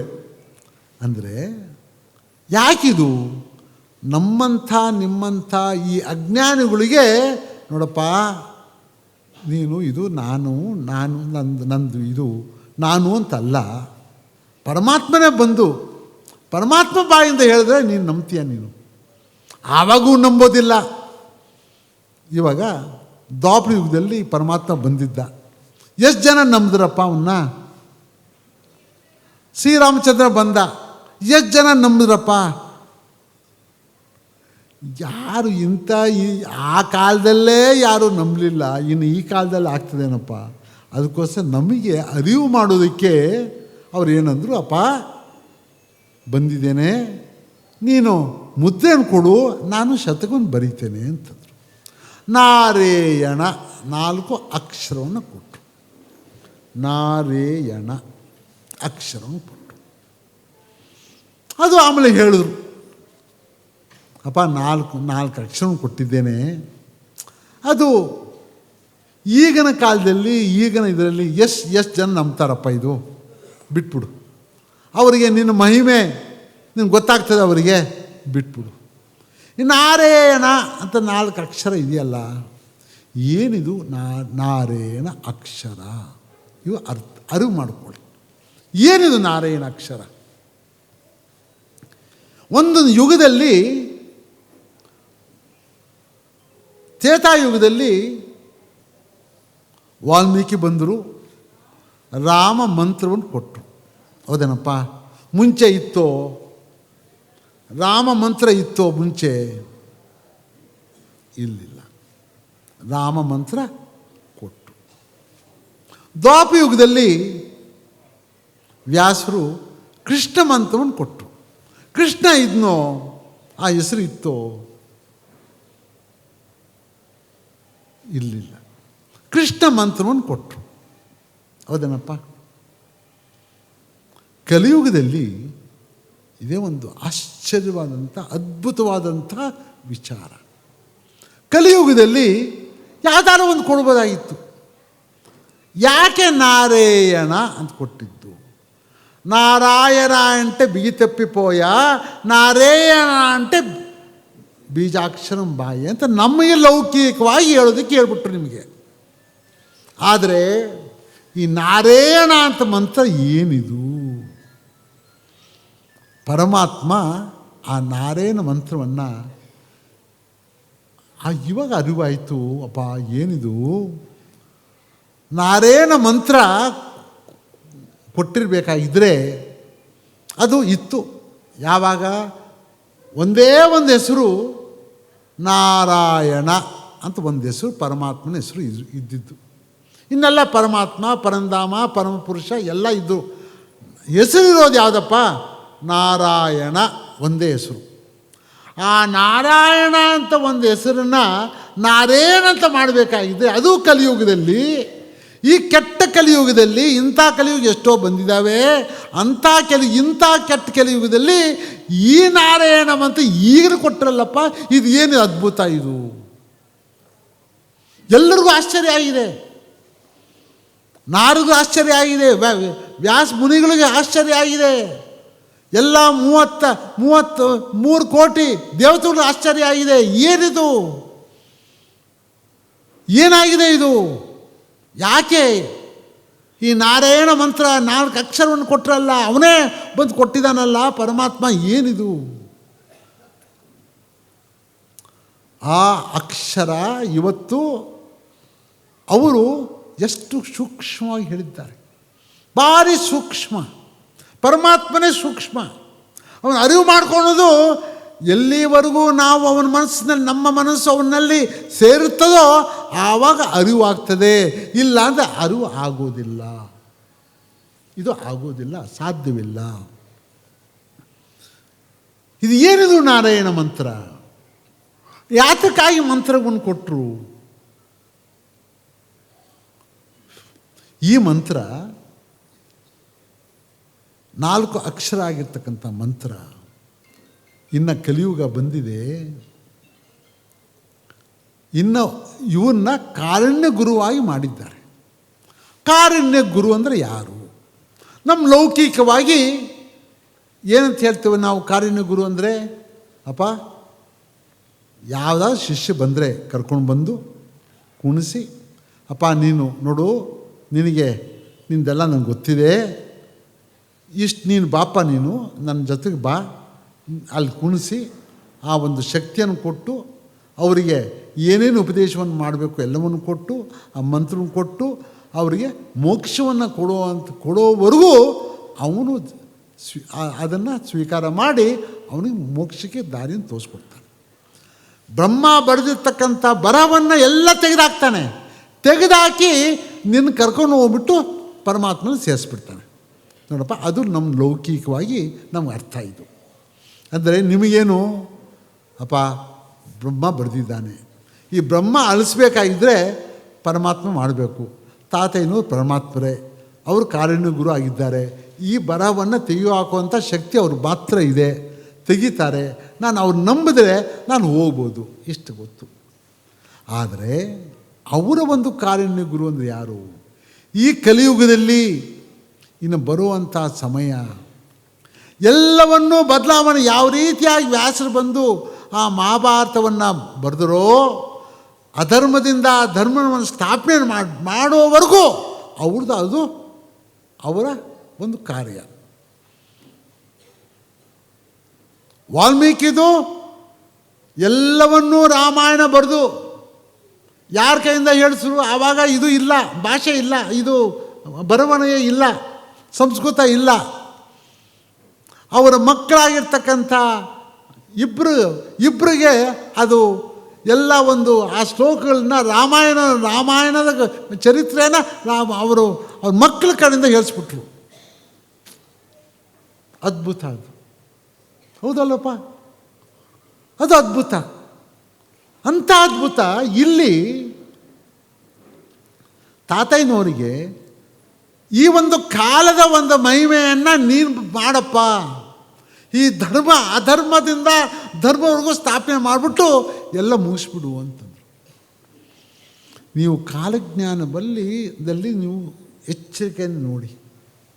ಅವ್ರು ಹೇಳ್ತಾರೆ, ಯಾವಾಗಿಂದ ನೋಡಪ್ಪ, ಯಾವಾಗ ಈ ಬ್ರಿಟಿಷರು ಈ ಒಂದು ಪ್ರಪಂಚದಲ್ಲಿ ಈ ನಮ್ಮ ಭಾರತ ದೇಶದಲ್ಲಿ ಯಾವತ್ತು ಬಂದರೋ ಆವತ್ತಿಂದ ನಾನು ಶುರು ಆಯ್ತಪ್ಪ, ಇದು ಕೆಡಕ್ಕೆ ಶುರು ಆಯಿತು. ಅಂದರೆ ಆವತ್ತಿನಿಂದ ಇದು ಯಾವತ್ತು ಭೀಷ್ಮ ಏನು ದುಷ್ಯಂತ ಇಲ್ಲ, ಇವನು ಭೀಷ್ಮನ ತಂದೆ ಶಾಂತ ಅವ್ರು ಬಂದರು. ಆವಾಗ ನೋಡಪ್ಪ ಪ್ರಾರಂಭ ಆಯಿತು. ಭೀಷ್ಮ ಗಂಗೆನ ಮದುವೆ ಆದ, ಶಾಂತನು ಮದುವೆ ಆದಮೇಲೆ ಮಗು ಹುಟ್ಟಿದಾಗ ಅದು ಭೀಷ್ಮ ಬಂದ, ಅಲ್ಲಿಂದ ಪ್ರಾರಂಭವಾಯಿತು. ಅದಕ್ಕಿಂತ ಮುಂಚೆ ಇತ್ತು ಇಲ್ಲಿಲ್ಲ. ಭೀಷ್ಮ ಸಾಯೋವರೆಗೂ ಇದೇ ಮಹಾಭಾರತ, ಅಲ್ಲಿಗೆ ಮುಗಿದೋಯ್ತು, ಕ್ಲೋಸ್. ಭೀಷ್ಮ ಹುಟ್ಟಿದ್ದು, ಭೀಷ್ಮ ಸತ್ತಿದ್ದು, ಇದೇ ಮಹಾಭಾರತ. ಇವಾಗ ಕಲಿಯುಗದ ಒಂದು ಈ ಅಧರ್ಮವನ್ನು ಧರ್ಮವಾಗಿ ಸ್ಥಾಪನೆ ಮಾಡಬೇಕಾದ್ರೆ ನೋಡಪ್ಪ, ಇವಾಗ ಈ ನಮ್ಮ ಭಾರತ ದೇಶಕ್ಕೆ ತೊಗೊಂಡ್ರು. ಈ ಭಾರತ ದೇಶ ಯಾವತ್ತು ಇವ್ರು ಬರ್ತಾರೋ ಅಲ್ಲಿಂದ ಪ್ರಾರಂಭ ಆಗ್ತದೆ. ಇನ್ನು ಈ ಬದಲಾವಣೆ ಎಲ್ಲವನ್ನೂ ನಾನು ಮಾಡ್ತೇನಪ್ಪ ಅಂತಂದರು. ಈ ದೇಶಕ್ಕೆ ಸ್ವಾತಂತ್ರ್ಯವನ್ನು ಕೊಟ್ಟರು, ಹೇಳಿದ್ರು, ಅಪ್ಪ ಇನ್ನು ಆಯಿತು ಸಮಯ, ಅವ್ರು ಬಿಟ್ಟು ಹೋಗ್ತಾರಪ್ಪ ಅಂದರು. ಅವ್ರು ಬರೆದಿದ್ದಾರೆ, ಹೇಳಿದ್ದಾರೆ ಇಲ್ವೋ? ರಾಜರು ಎಲ್ಲರೂ ಹೋಗ್ತಾರಪ್ಪ,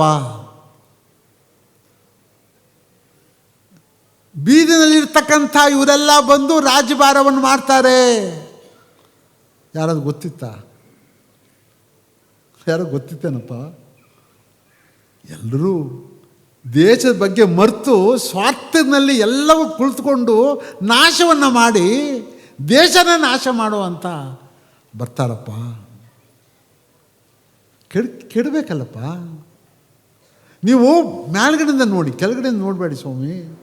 ಇದು ಧರ್ಮ ಅಂತ ತಿಳ್ಕೋಬೇಡಿ ದಯವಿಟ್ಟು. ನೀವು ಮೇಲ್ಗಡೆಯಿಂದ ನೋಡಿ. ಅದಕ್ಕೋಸ್ಕರ ನಿಮಗೆ ಭಾರಿ ಕಠಿಣ ಇದು. ನಿಮಗೆಲ್ಲ ಅರ್ಥ ಆಗೋದು ಇವತ್ತಿನ ನನ್ನ ಪ್ರಪಂಚದಲ್ಲಿ ನಾನು ಏನಿದ್ದೇನೆ ನೋಡ್ತಾ ಇದ್ದೀರಾ ನೀವು. ಈ ಪ್ರಪಂಚ ಅಲ್ಲಪ್ಪ ಇದು. ಅವ್ರು ಆಗೋಗ್ಬಿಟ್ಟಿದ್ದಾರೆ, ಅವ್ರ ಕಾರುಣ್ಯ ಗುರು ಮಾಡಿಬಿಟ್ಟಿದ್ದಾರೆ. ಏನೇನಾಗಬೇಕೋ ಎಲ್ಲವನ್ನೂ ಮಾಡಿಬಿಟ್ಟಿದ್ದಾರೆ.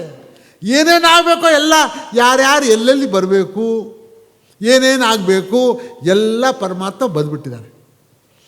ನಿಮ್ಮ ಕೈನಲ್ಲಿ ಏನಿಲ್ಲ. ನಿಮ್ಮ ಕೈನಲ್ಲಿ ಒಂದೇ ಇರೋದು, ನಿನ್ನನ್ನು ನೀನು ತಿಳ್ಕೊಂಡ್ರೆ ನಿನ್ನ ಕೈನಲ್ಲಿ ಇದೆಯಪ್ಪ, ಅದೊಂದೇ. ಇನ್ಯಾವುದು ನಿನ್ನ ಕೈನಲ್ಲಿ ಇಲ್ಲ, ತಿಳ್ಕೊಂಬಿಡು. ನಿನ್ನ ಕೈನಲ್ಲಿ ಯಾವುದೂ ಇಲ್ಲ. ನಿನ್ನ ಬಗ್ಗೆ ನಿನ್ನ ಚಿಂತೆ ಮಾಡುವಂಥ ಶಕ್ತಿ ನಿನ್ನಲ್ಲಿದೆ, ಇಷ್ಟೇ. ಇನ್ನು ಬೇರೆದು ನೀನು ಅದಕ್ಕೆ ಯಾವುದಕ್ಕೂ ಸಂಬಂಧ ಇಲ್ಲ ನನಗೆ. ನೋಡಪ್ಪ, ಇದು ಸತ್ಯ. ಅವರೇ ಕಾರುಣ್ಯ ಗುರು. ಅಂಥ ಗುರುಗಳು ಮಂತ್ರವನ್ನು ಕೊಡೋವಂಥವ್ರು ಅವರೊಬ್ಬರೇ.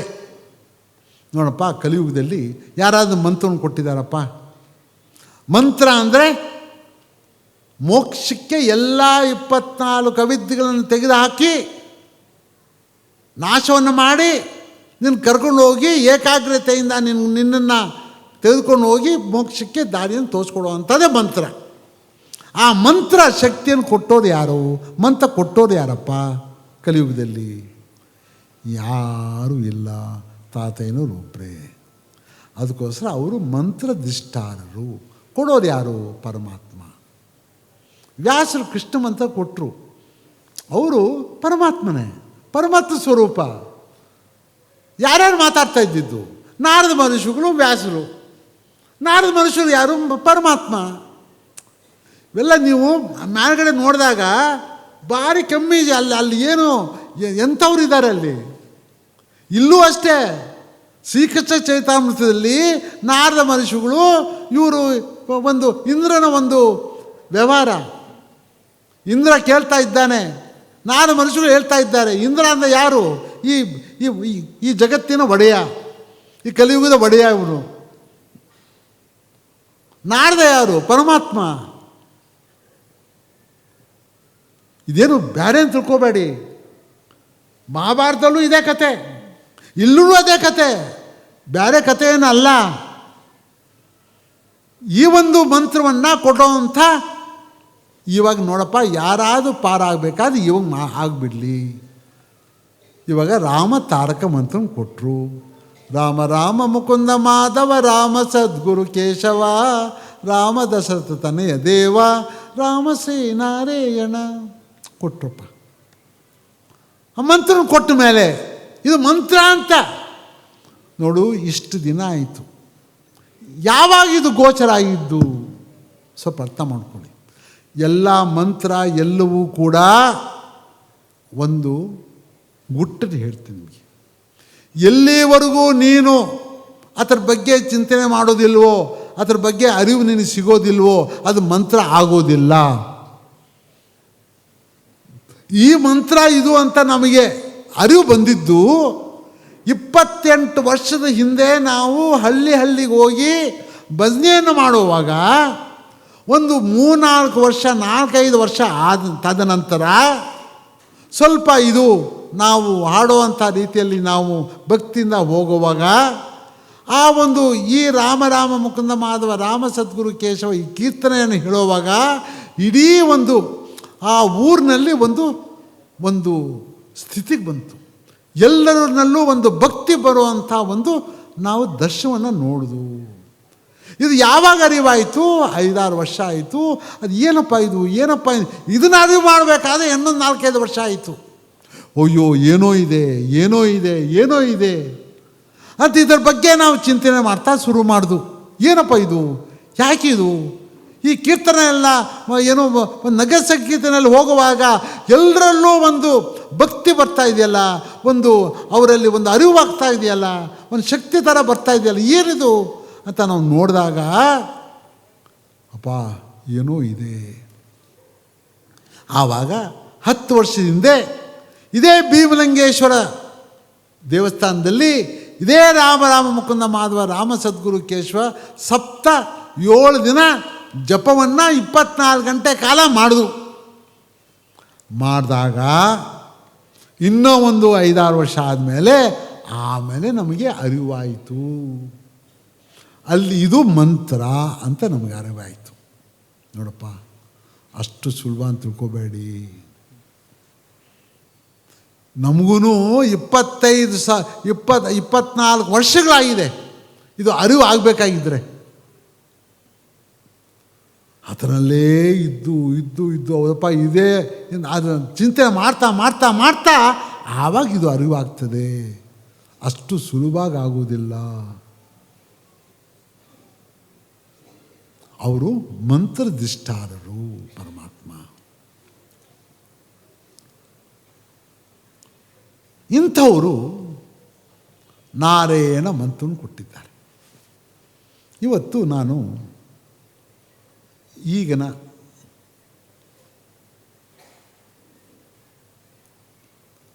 30 ವರ್ಷಗಳಾಯಿತು. ತಾತಯ್ಯನವರ ಒಂದು ಅನುಗ್ರಹದಿಂದ ಈ ಒಂದು ಅವ್ರ ಕೈ ಹಿಡಿದ್ರು ಬಂದೆ. ಅವ್ರ ಕೈ ಹಿಡದೇ ಇದ್ದರೆ ನಾನು ಬರ್ತಾಯಿಲ್ಲ. ಏನೋ ಹಿಂದಿನ ಜನ್ಮದಲ್ಲಿ ಅವರು ಎಲ್ಲೋ ಹುಟ್ಟಿಸಿ ಎಲ್ಲಿಂದೆಲ್ಲೋ ನನ್ನನ್ನು ಕೈ ಹಿಡಿದು, ನನ್ನ ತಂದೆಯವರು, ನನ್ನ ತಾಯಿ ಮೊದಲು ನನ್ನ ತಂದೆ ಕೈ ಹಿಡಿದುಕೊಂಡು ಕರ್ಕೊಂಬಂದು ಬೆಳೆಸಿ ಅವರೇ ಕರ್ಕೊಂಬಂದ್ಬಿಟ್ಟು ಗುರುಗಳ ಹತ್ರ ಇಲ್ಲಿ ಕೊಟ್ಟು ಹೊಟ್ಟೋಗ್ಬಿಟ್ರು. ಅವ್ರ ಪಾಡು ಅವರು ಹೋದರು, ನಾನು ಅವರು ಆಶ್ರಯದಲ್ಲಿ ಬಂದೆ. ಇದು ಎಂಥ ಆಶ್ಚರ್ಯವಾದ ಇದು. ಏನು ಸಂಬಂಧ? ಈ ಸಂಬಂಧಗಳು ಇದು ಹಿಂದಿನ ಜನ್ಮದಿಂದ ಬಂದಿದೆ, ಈ ಜನ್ಮದಲ್ಲಿ ಅಲ್ಲ. ನಾನು ಇವತ್ತು ಅರಿವಾಗ್ತಾ ಇದೆ, ಹಿಂದಿನ ಜನ್ಮದಲ್ಲಿ ಇದೇ ಗುರುಗಳು ನೋಡು ಇಲ್ಲಿ ಹೋಗು, ಇಲ್ಲಿ ಹುಟ್ಟುಬಿಟ್ಟು ನೀನು ಬಾಪ ಎಲ್ಲ ಹೇಳ್ತೇನೆ, ಏನೇನು ಮಾಡಬೇಕೋ ಮಾಡ್ತೇನೆ ಅಂತಂದರು.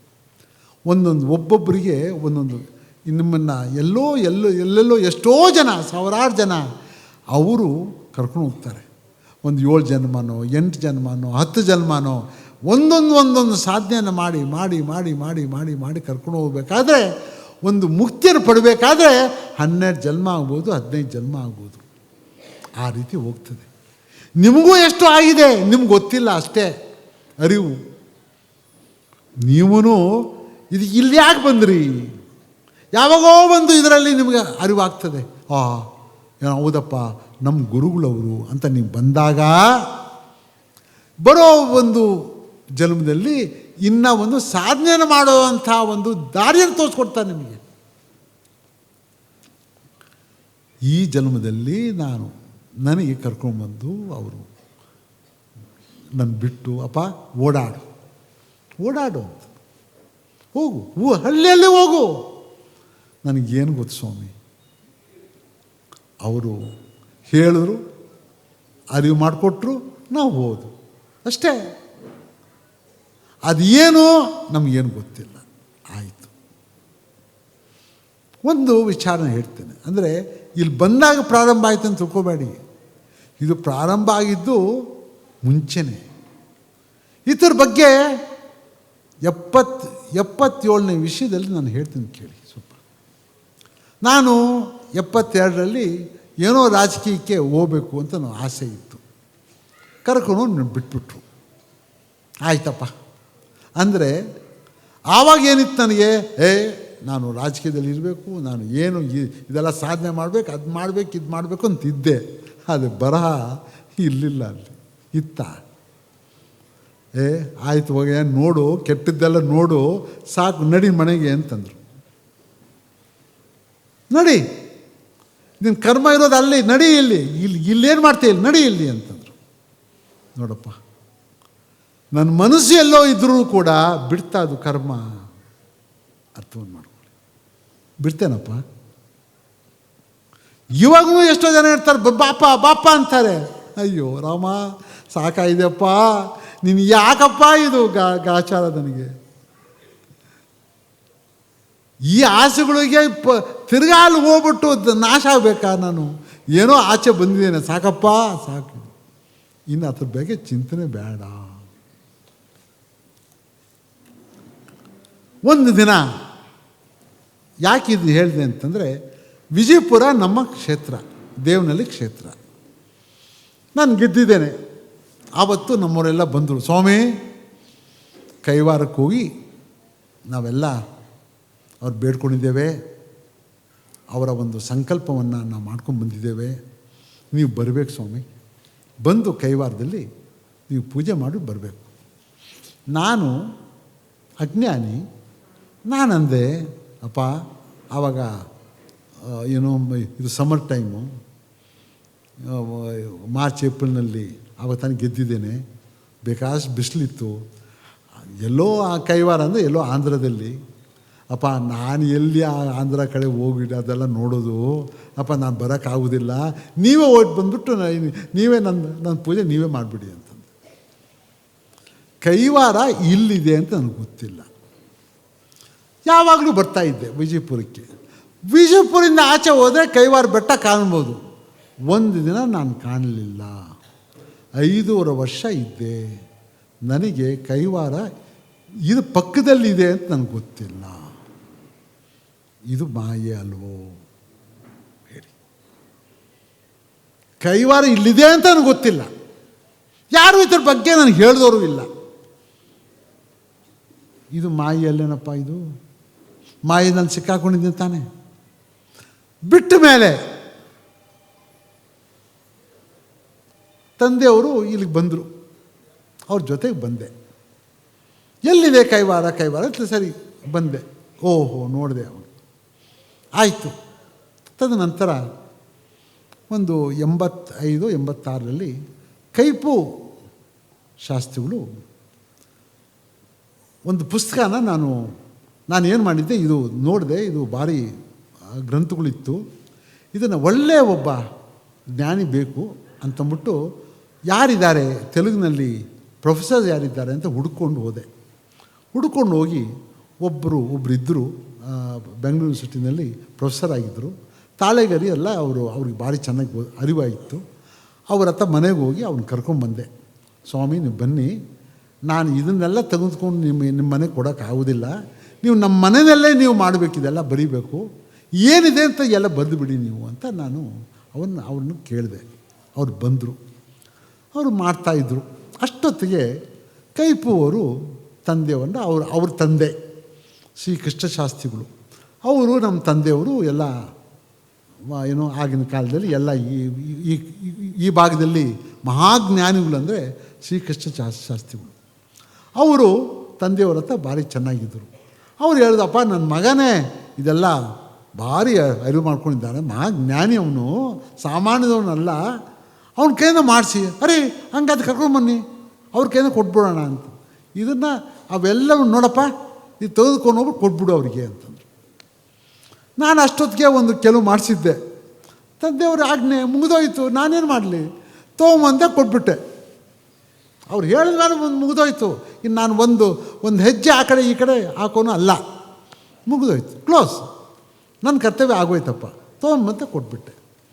ಸರಿ, ಇವರು ಮೊದಲನೇ ಇದು ಬರೆದರು. ಯಾವುದು? ಶ್ರೀ ಕೃಷ್ಣ ಚರಿತಾಮೃತ ಒಂದು ಬರೆದರು ಫಸ್ಟ್. ಎಷ್ಟು ಜನಕ್ಕೆ ಅರಿವಿದು ಗೊತ್ತಿಲ್ಲ. ಒಂದು ಪುಸ್ತಕ ಅದನ್ನು ಪ್ರಿಂಟ್ ಮಾಡಿದ್ರು. ಒಂದು ದಿನ ಪುಸ್ತಕ ತೊಗೊಂಬಂದರು, ಎಷ್ಟೋ ದಿನ ಆಗಿತ್ತು. ನಾನು ಅದನ್ನು ತೊಗೊಂಡು ಕೂತ್ಕೊಂಡು ಓದ್ತಾ ಇದ್ದೆ. ಏನಪ್ಪ ಇದು, ಕೈ ಎಲ್ಲ ಮೈ ಎಲ್ಲ ಜುಮ್ಮಂತು, ಏನಿದು ಆಶ್ಚರ್ಯ, ಏನಿದು ಬರೆದ ಬರಹ. ಅಲ್ಲಿ ನಾರಾಯಣ ಬೀಜಾಕ್ಷರ ಇದು ಅದು ಎಲ್ಲನೂ ಅರಿವು ಎಲ್ಲ ಅದ್ರ ಬಗ್ಗೆ ಎಲ್ಲ ಹೇಳ್ಕೊಂಬಂದಿದ್ದಾರೆ. ನೋಡಿಬಿಟ್ಟು ಈ ಟ್ರಸ್ಟಿನಲ್ಲಿದ್ದರು. ಆವಾಗ ಟ್ರಸ್ಟಿಗಳಿಗೆ ಹೇಳಿದೆ, ರೀ ನೀವು ನಾರಾಯಣ ಅಂತಿದ್ದೀರಾ, ನಾರಾಯಣ ರೀ, ಬೀಜಾಕ್ಷರ ಬದಲಾವಣೆ ಮಾಡಿದ್ದಾರೆ ರೀ.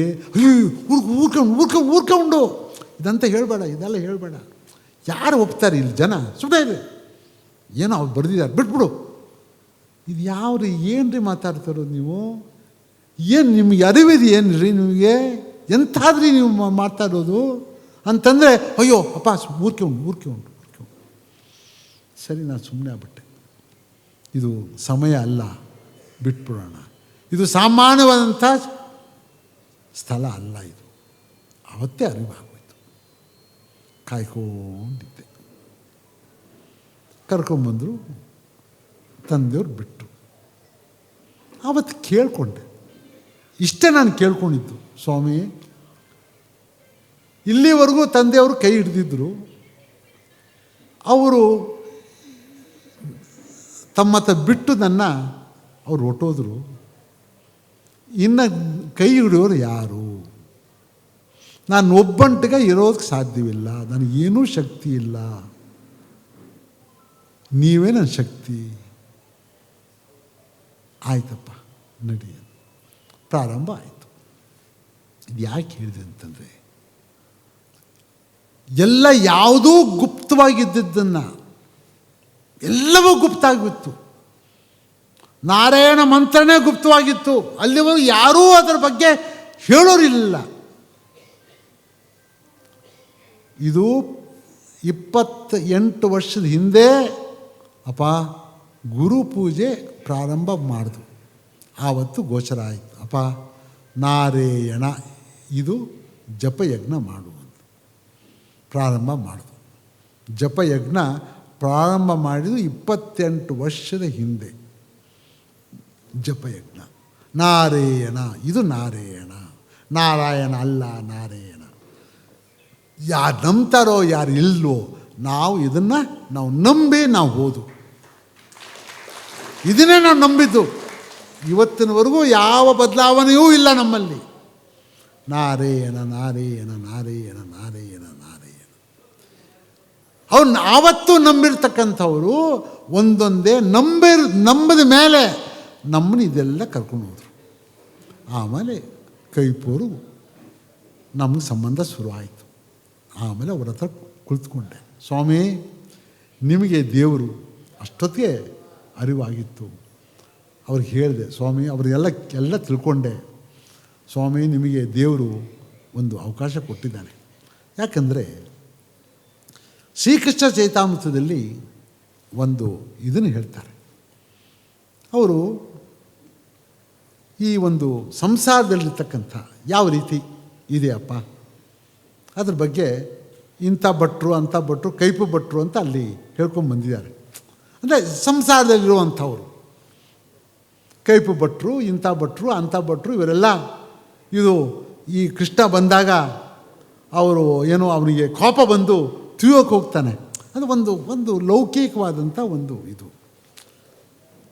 ಅಂಥ ಒಂದು ಲೌಕಿಕನ್ನ ಅಲ್ಲಿ ನಗ್ನಗ್ತಾ ಚೆನ್ನಾಗಿ ಒಂದು ಕಥೆ ರೂಪದಲ್ಲಿ ತೊಗೊಂಬರ್ತಾರೆ.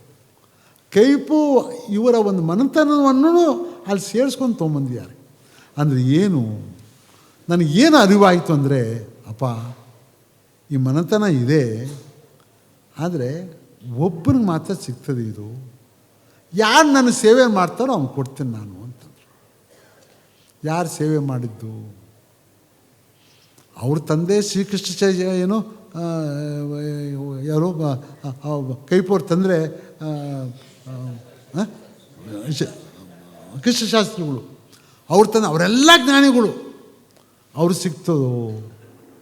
ಸಿಕ್ಕಿದ್ದು ಯಾರಿಗೆ? ಕೈಪು ಒಬ್ಬರಿಗೆ. ಇನ್ಯಾರಿಗೂ ಸಿಗಲಿಲ್ಲಮ್ಮ, ಯಾರಿಗೂ ಸಿಗಲಿಲ್ಲ. ಇದು ಅವ್ರು ಒಬ್ಬರು ಮಾತ್ರ ಸಿಕ್ತು. ಇನ್ನೆಲ್ಲ ಲೌಕಿಕವಾಗಿದ್ದರು, ಅವ್ರು ಒಬ್ಬರು ಮಾತ್ರ ಸಿಗ್ತಿದ್ರು. ಇದು ಸಿಕ್ಕಿದ್ದು ನಿಮಗೆಲ್ಲ ಹೇಳ್ತೇನೆ, ಯಾತಕ್ಕೆ ಇವತ್ತು ಇದನ್ನು ಗುರ್ತು ಮಾಡಿದ್ದಾರೆ ಅಂತ. ಈ ಗುರ್ತು ಏನಿದೆ ನಿಮಗೆ, ನಿಮ್ಮ ಜನ್ಮಕ್ಕೆ ಈ ಗುರ್ತು ನಿಮಗೆ ದಾರಿ ತೋರಿಸ್ಕೊಡ್ತಾನೆ ನಾಳೆ. ಅರ್ಥ ಮಾಡ್ಕೊಳ್ಳಿ. ವಂಶದಲ್ಲಿ ಒಬ್ಬನು ಇರಬೇಕಂತೆ, ಒಬ್ಬನಿದ್ದೆ ಸಾಕು ಅಂತಾರೆ. ಒಬ್ಬನಿದ್ರೆ ಆ ವಂಶ ಎಲ್ಲವನ್ನೂ ಪಾರಾಗ್ತದಂತೆ. ಎಷ್ಟು? 100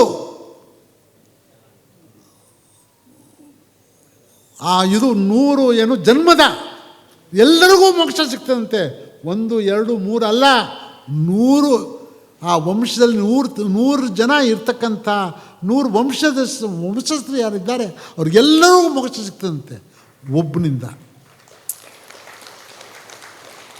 ನೋಡಿ, ಇವತ್ತು ನಿಮಗೆ ಆ ದಾರಿಯನ್ನು ಕೊಟ್ಟಿದ್ದಾರೆ. ಇನ್ನೊಂದು ಹೇಳ್ತೇನೆ, ಅದು ಅಲ್ಲಿದ್ಯಾರೋ ಇಲ್ಲವೋ ನಮ್ಗೆ ಗೊತ್ತಿಲ್ಲ. ಅದು ತಾತಯ್ಯನವ್ರಿಗೆ ಗೊತ್ತು, ಕೈಪೂರ್ಗೆ ಗೊತ್ತು, ಅವರಿಬ್ಬರೇ ಗೊತ್ತಿರೋದು.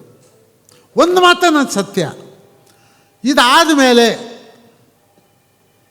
ಇನ್ನೇನೂ ಮಾಡೋಕ್ಕೆ ಬಿಟ್ಟಿಲ್ಲ ಅವರು. ಏನೋ ಮಾಡಬೇಕು ಅಂತ ಹೋದರು, ಅದು ಆಗಲಿಲ್ಲ, ಮೌನ ಆಗೋಯ್ತು.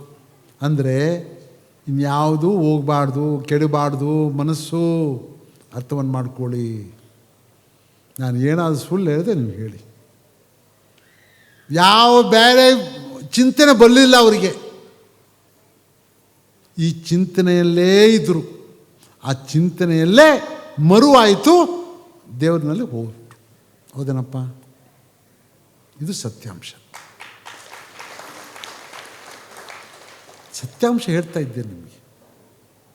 ಯಾರ್ಯಾರು ಸೇವೆಯನ್ನು ಮಾಡ್ತಾ ಇದ್ದಾರೋ ಅಪ್ಪ, ಯಾಕೆ ಮಾತನ್ನು ಹೇಳ್ತೇನೆ, ನಿಮ್ಮನ್ನೆಲ್ಲ ಕರೆದಿದ್ದೇನೆ ಯಾಕೆ? ಯಾರ್ಯಾರು ಸೇವೆ ಮಾಡ್ತಾರೋ, ಎಂತೆಂಥ ಸೇವೆ ಮಾಡ್ತಾರೋ ನಿಮಗೆಲ್ಲ ಇದೆಯಪ್ಪ. ನೀವು ಕೈಪುಗಳೇ, 100 ಜನ ಇದ್ದೀರಾ. ಆದರೆ ನಂಬಪ್ಪ, ಪರಮಾತ್ಮನ ನಂಬಪ್ಪ. ಇಷ್ಟೇ ನಾನು ಕೇಳ್ಕೊಳ್ಳೋದು, ಇನ್ನೇನೂ ಕೇಳ್ಕೊಳ್ಳೋದಿಲ್ಲಪ್ಪ. ಇನ್ನೇನೂ ಕೇಳ್ಕೊಂಡು ಏನೋ ತಪ್ಪು ಮಾಡಿರ್ಬೋದು, ಬಿಟ್ಬಿಡು, ಯೋಚನೆ ಮಾಡಬೇಡ. ಅವನಿದ್ದಾನೆ, ಎಲ್ಲ ನೋಡ್ಕೊತಾನೆ. ಕೈಪು ಅವರಿಗೆ ಕೊನೆಯಲ್ಲಿ ಬೇರೆ ಕೈ ಕೊಟ್ಟ, ನೀನು ಯಾಕೆ ಹೋಗ್ತೀಯಾ, ನಾನು ನೀನು ಸ್ವೀಕಾರ ಮಾಡಿಬಿಡಿ, ಬಾ ಸುಮ್ಮನೆ ಇರು, ಆರಾಮಾಗಿ ಇರು ನೀನು ಅಂತ ಮರು ಆಗಿಬಿಟ್ಟು ಎಲ್ಲ ಮರ್ತುಬಿಟ್ರು. ಇನ್ನೇನಿದೆ, ಸಂಸಾರನೇ ಮರ್ತುಬಿಟ್ರು, ಇನ್ನೇನಿದೆ ಅಲ್ಲಿ? ಸ್ವೀಕಾರ ಮಾಡಿಬಿಟ್ರು ಅವರು. ಆವಾಗೆ ಅರ್ಥವನ್ನು ಮಾಡ್ಕೊಳ್ಳಿ. ಅದರಿಂದ ಎಲ್ರಿಗೂ ಇದು ಒಂದು ಪಾಠ ಇದೆ. ನಮಗೆ, ನನಗೂ ನಿಮಗೂ ಎಲ್ರಿಗೂ ಇದೆ. ಯಾರು ನಂಬ್ತಿರೋ ಅವ್ರಿಗೆ ಇದು ಫಲ ಉಂಟಪ್ಪ. ಯಾರು ಇಲ್ಲೋ ಸೇವೆ ಮಾಡಿ. ಏನೇನು ಸೇವೆ ಮಾಡ್ಬೇಕಂತೀರೋ ಎಲ್ಲವನ್ನು ಬಿಟ್ಟು ನೀವು ಮಾಡಿಬಿಡಿ. ಇದು ಒಂದು ಸಮಯ ಬಂದಿದೆ, ಕಲಿಯುಗದ ಸಮಯ ಬಂದಿದೆ. ಯಾವ ಸಮಯದಲ್ಲಿ ನಾವು ಹೋಗ್ತೇವೋ ಅದಕ್ಕೋಸ್ಕರ ನಾನು ಪದೇ ಪದೇ ಪದೇ ಎಷ್ಟು ಜನ ಬೇಜಾರು ಪಟ್ಟಿದ್ದಾರೋ, ಅಪ್ಪ ನಿಮ್ಮ ಆತ್ಮ ಬಗ್ಗೆ ಚಿಂತನೆ ಮಾಡಯ್ಯ, ಬಿಟ್ಬಿಡಯ್ಯ, ಜಾತಿ ಬಿಡಯ್ಯ, ಇದು ಬಿಡ ಎಲ್ಲ ಹೇಳ್ತಾರೆ. ಯಾಕೆ ಅಂದರೆ ನೀವು ಬೇಜಾರಾಗಿರ್ಬೋದು, ಆದರೂ ನಾನು ಹೇಳುವಂಥ ಧರ್ಮ ಇದೆ. ಏನಾದರೂ ಇವಾಗ ಪಾರಾಗಬೇಕಾದ್ರೆ ಇವಾಗ ಪಾರಾಗಿ, ನಾಳೆ ಆಗೋದಕ್ಕೆ ಸಾಧ್ಯವಿಲ್ಲ ನಿಮಗೆ. ಇದು ಮಾತ್ರ ಸತ್ಯ. ಎಲ್ಲನೂ ಮಾಯೇನೆ. ಮಾಯದಲ್ಲಿ ನೀವು ಏನೂ ನಿಮಗೆ ಸಿಗೋದಿಲ್ಲ. ನಿಮಗೆ ಇವತ್ತು ಚೆನ್ನಾಗಿದೆ, ನಾಳೆ ಬೆಳಿಗ್ಗೆ ನಿಮಗೆ ಆ ಭಯ ನಿಮ್ಗೆ ತಡ್ಕೊಳಕ್ಕೆ ಆಗೋದಿಲ್ಲ. ನಿಮ್ಮ ಕೈನಲ್ಲಿ ಯಾರ ಕೈನಲ್ಲೂ ಆಗೋದಿಲ್ಲ. ಇಲ್ಲಿ ಹೇಳ್ತೀನಿ ಕೇಳಿ, ಯಾರ ಕೈನಲ್ಲೂ ಆಗೋದಿಲ್ಲ. ಇದು ಅದು ಭಯ. ಭಯಗೆ ಪಶುಗಳು ಲೆಕ್ಕ. ಭಯ ಅಂದರೆ ಪಶು, ಪ್ರಾಣಿಗಳು ಲೆಕ್ಕ. ಅದು 24 ಗಂಟೆ ಭಯದಲ್ಲೇ ಇರ್ತದೆ. ಯಾಕಂದರೆ ಯಾವ ಪ್ರಾಣಿ ನನ್ನ ತಿಂದ್ಬಿಡ್ತದೋ, ಯಾವ ಪ್ರಾಣಿ ನನ್ನ ಜೀವನ ತೆಗೆದುಬಿಡ್ತದೋ, 24 ಗಂಟೆ ಅದರಲ್ಲೇ ಚಿಂತನೆ ಮಾಡ್ತಾ ಇದೀಯಾ. ಅದೇ ಚಿಂತನೆ ನೀನು ಮಾಡ್ತಾ ಇದ್ದೀಯಾ. ಆದ್ದರಿಂದ ನೀನು ಪ್ರಾಣಿನೇ. ಯಾವಾಗ ಆ ಭಯವನ್ನು ತೆಗೆದಾಕ್ತೀಯೋ ಅಲ್ಲಿವರೆಗೂ ನೀನು ಪ್ರಾಣಿನೇ, ನೀನು ಬೇರೆ ಅಲ್ಲ. ಅರಿವು ಮಾಡ್ಕೊಂಬಿಡು, ಅರಿವು ಮಾಡ್ಕೊ.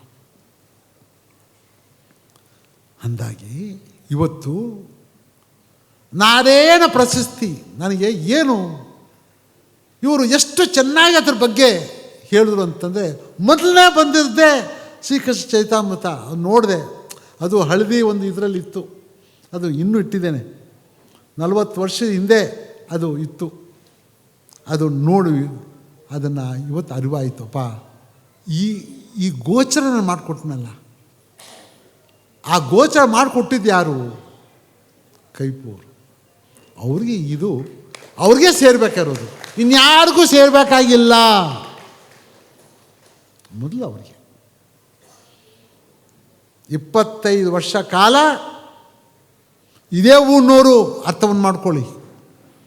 ತಾತಯ್ಯನವರು ಒಂದು ಸ್ವಾರ್ಥ ಇದೆ ಇಲ್ಲಿ. ಏನು ಸ್ವಾರ್ಥ ಅಂತ ನಿಮ್ಗೆ ಹೇಳ್ತೀನಿ ಕೇಳಿ. ಈ ಊರಿನಲ್ಲೇ ಅವ್ರು ಹುಟ್ಟಿದ್ದು, ಈ ಊರಿನಲ್ಲೇ ಬೆಳೆದಿದ್ದು, ಈ ಊರಿನಲ್ಲೇ ಸಂಸಾರಸ್ಥರಾದರು, ಈ ಊರಿನಲ್ಲೇ ಸಂಸಾರವನ್ನು ಕಳೆದರು, ಈ ಊರಿನಲ್ಲೇ ವೈರಾಗ್ಯ ಸ್ವೀಕಾರ ಮಾಡಿದ್ರು, ಈ ಊರಿನಲ್ಲೇ ಸಾಧನೆಯನ್ನು ಮಾಡಿದ್ರು, ಸಿದ್ಧಿಯನ್ನು ಪಡೆದರು. ಸಿದ್ಧಿಯನ್ನು ಪಡೆದ ಮೇಲೆ 60 ವರ್ಷ ಇಲ್ಲೇ ಇದ್ದರು, ಇಲ್ಲೇ ಜೀವಿಸವಾದೆ ಆದರು. ಇವತ್ತು ಇಲ್ಲೇ ಇದ್ದಾರೆ. ಹೋಗು. ಕೈಪು ಯಾರು? ಕೈಪುನು ಹುಟ್ಟಿದ್ದಿಲ್ಲೇ. ಅವ್ರು ಏನೇ ಸೇವೆ ಮಾಡಿದ್ರು ಲೆಕ್ಕ ಯಾವುದು ಬಂತು? ಕೈವಾರದ್ದು ಬಂತು, ಇನ್ಯಾವುದು ಬರಲಿಲ್ಲ. ಸ್ವಾಮಿ ಕೇಳಿ, ಕೈವಾರದ್ದು ಬಂತು. ಶ್ರೀಕೃಷ್ಣ ಏನೋ ಶಾಸ್ತ್ರಿಗಳಿದ್ದರು, ಅವರು ಪಾಪ ಇಲ್ಲೆಲ್ಲ ಹರಕತೆ ಮಾಡ್ಕೊಂಡು ಹೋಗ್ತಾಯಿದ್ರು. ಅವರು ಜ್ಞಾನಿಗಳು ಅಂತ ಹೇಳ್ತಾ ಇರೋರು ಎಲ್ಲರೂ. ಆದರೆ ಕೈಪವರು ಆ ಮನತನದಲ್ಲಿ ಸಾಮಾನ್ಯವಾದಂಥ ಮನತನ ಅಂತ ತಾತಯ್ಯನವರೇ ಹೇಳ್ಬಿಟ್ಟಿದ್ದಾರೆ. ಸಂಸಾರದಲ್ಲಿರ್ತಕ್ಕಂಥ ಮನತನ, ಆ ಮನತನದಲ್ಲೇ ಇವ್ರಿಗೂ ಇದೆಲ್ಲ ಮಾಡಿ ಕರ್ಕೊಂಡು ಹೋದ್ರಪ್ಪ. ಆ ಮನತನಕ್ಕೆ ಎಲ್ಲರಿಗೂ ದಾರಿ ತೋರಿಸ್ಬಿಟ್ಟು ಹೋಗು. ಏನಪ್ಪ ಇದೇನು ಆಶ್ಚರ್ಯ! ಸ್ವಲ್ಪ ನೋಡಿ, ಏನು ಆಶ್ಚರ್ಯ. ಅದರಿಂದಾಗಿ ಅವರು ಗುರುಗಳ ಒಂದು ಹೃದಯ ಏನಿದೆ, ದೊಡ್ಡ ಒಂದು ಸಾಗರ. ಯಾರು ಅವರಿಗೆ ಏನಪ್ಪ ಅಂತಂದರೆ, ಎಷ್ಟು ನೀನು ಒಂದು 3 ಹೆಜ್ಜೆ ಇದ್ದರೆ ಅವ್ರು 100 ಹೆಜ್ಜೆ ನಿನ್ನ ಮುಂದೆ ಬರ್ತಾರಪ್ಪ. 100 ಹೆಜ್ಜೆ ಬರ್ತಾರಪ್ಪ ನಿನಗೆ. ನೀನಲ್ಲಿ ಸ್ವಾರ್ಥ ಬೇಡ, ಅಷ್ಟೇ ನಾವು ಕೇಳ್ಕೊಳೋದು. ಎಲ್ಲ ಬಿಟ್ಬಿಡು, ಯಾವ ವಿದ್ಯೆನೂ ಇಲ್ಲ. ಅರ್ಥವನ್ನು ಮಾಡ್ಕೊಳ್ಳಿ, ಯಾವ ಎಲ್ಲ ವಿದ್ಯೆನೂ ಸಂಸಾರದ ಸೇರುವಂಥದ್ದೇ. ಎಲ್ಲ ವಿದ್ಯೆನೂ ಅದೇ. ಯಾವ ವಿದ್ಯೆ ಅದರಿಂದ ದಾಟಬೇಕಾಗಿದ್ದರೆ ಅದು ಪರಮಾತ್ಮ ಆತ್ಮ ಚಿಂತನೆ ಮಾತ್ರ ನಿನಗೆ ಸಿಗ್ತದೆ, ಇನ್ಯಾವುದೂ ಸಿಗೋದಿಲ್ಲ. ವೇದಗಳಲ್ಲಿ ಪಂಡಿತರಾಗಿರ್ಬೋದು, ಮೋಕ್ಷ ಸಿಗ್ತದೋ? ಜ್ಞಾನದಲ್ಲಿ ಭಾರಿ ಕಠಿಣ. ಎಷ್ಟು ಏನಾದರೂ ಹೋಗಿದ್ರೆ, ಆ ಯುಗದಲ್ಲಿ ಏನಾದರೂ ಒಬ್ಬರಾದರೂ ಹೋಗಿದ್ರೋ ಇದ್ದಾರೋ ಇಲ್ಲೋ ಗೊತ್ತಿಲ್ಲ. ಅಷ್ಟು ಸುಲಭ ಅಲ್ಲ ಇದು. ಒಬ್ಬರು 3,000 4,000 ವರ್ಷದಲ್ಲಿ ಒಬ್ಬನು ಜ್ಞಾನ ಯೋಗದಲ್ಲಿ, ಜ್ಞಾನ ಮಾರ್ಗದಲ್ಲಿ ಹೋಗಿದ್ರೆ ಅದು ಹೆಚ್ಚೆ. ಅಷ್ಟು ಸುಲಭ ಅಲ್ಲ.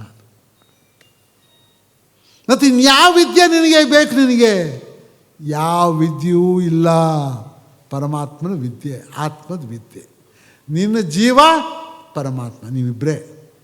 ಆ ನಿನ್ನ ಆತ್ಮದ ವಿದ್ಯೆನೇ ಎಲ್ಲ ಇರೋದು. ಅದಕ್ಕೆ ಬೇಕಾಗಿರೋವಂಥದ್ದು ಕರ್ಮಯೋಗ, ಭಕ್ತಿಯೋಗ, ಜ್ಞಾನಯೋಗ, ಸ್ವಲ್ಪ ಅರಿವು ಮತ್ತು ರಾಜಯೋಗ. ನೀನು ಸಾಧನೆ ಮಾಡೋದು. ನೋಡಪ್ಪ, ಈ 4 ಇದ್ದಾವೆ. ಇದು ನೀನು ಸಾಧನೆ ಮಾಡೋದು, ಇದೇ ಸಾಧನೆ, ಇನ್ಯಾವುದೂ ಅಲ್ಲ. ಭಕ್ತಿಯಿಂದ ನೀನು ಶರಣಾಗತಿಯಾಗಿ ಹೋಗು ಅಂತಾರೆ. ಜ್ಞಾನಂ ವಿಜ್ಞಾನಂ ಚ ಭಕ್ತಿ ಸಹಿತಂ ಅಂತಂದರು. ಭಕ್ತಿಯಿಂದ ಹೋದರೆ ನಿನಗೆ ಜ್ಞಾನ ಎಲ್ಲವೂ ಸಿಗ್ತದೆ, ಇಲ್ಲ ಅಂದರೆ ಸಿಗೋದಿಲ್ಲ. ಜ್ಞಾನಂ ವಿಜ್ಞಾನಂ ಭಕ್ತಿ ಸಹಿತಂ. ಎಲ್ಲಿವರೆಗೂ ನೀನು ಭಕ್ತಿಯಿಂದ ಹೋಗೋದಿಲ್ವೋ ಆ ಜ್ಞಾನ ನಿನಗೆ ಸಿಗೋದಿಲ್ಲ. ಮುಗಿದೋಯ್ತದು.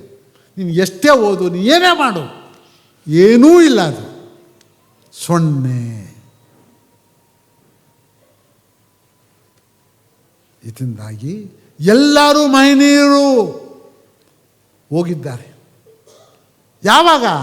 ಭಕ್ತಿಯಿಂದ ಹೋದಾಗ ಸಿಕ್ತು, ಜ್ಞಾನದಿಂದ ಎಲ್ಲ. ಯಾವಾಗ ಶರಣಾಗತಿಯಾಗಿ ಭಕ್ತಿಯಿಂದ ಶರಣಾಗತಿ ಆದರೂ ಆವಾಗ ಅವ್ರಿಗೆ ದಾರಿ ಸಿಕ್ತು, ಇಲ್ಲ ಅಂದರೆ ಇಲ್ಲ.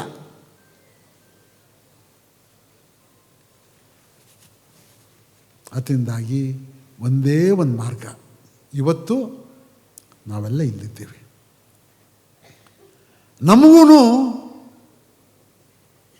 ಈ ಒಂದು ದಾರಿ ತೋರ್ಸಪ್ಪ ಅಂತ ಕೇಳ್ಕೊತಾ ಇದ್ದೇವೆ ಪರಮಾತ್ಮನ. ನಾವು ನಂಬಿದ್ದೇವೆ. ಇನ್ನು ಸಮಯ ಕೆಟ್ಟಿದೆ.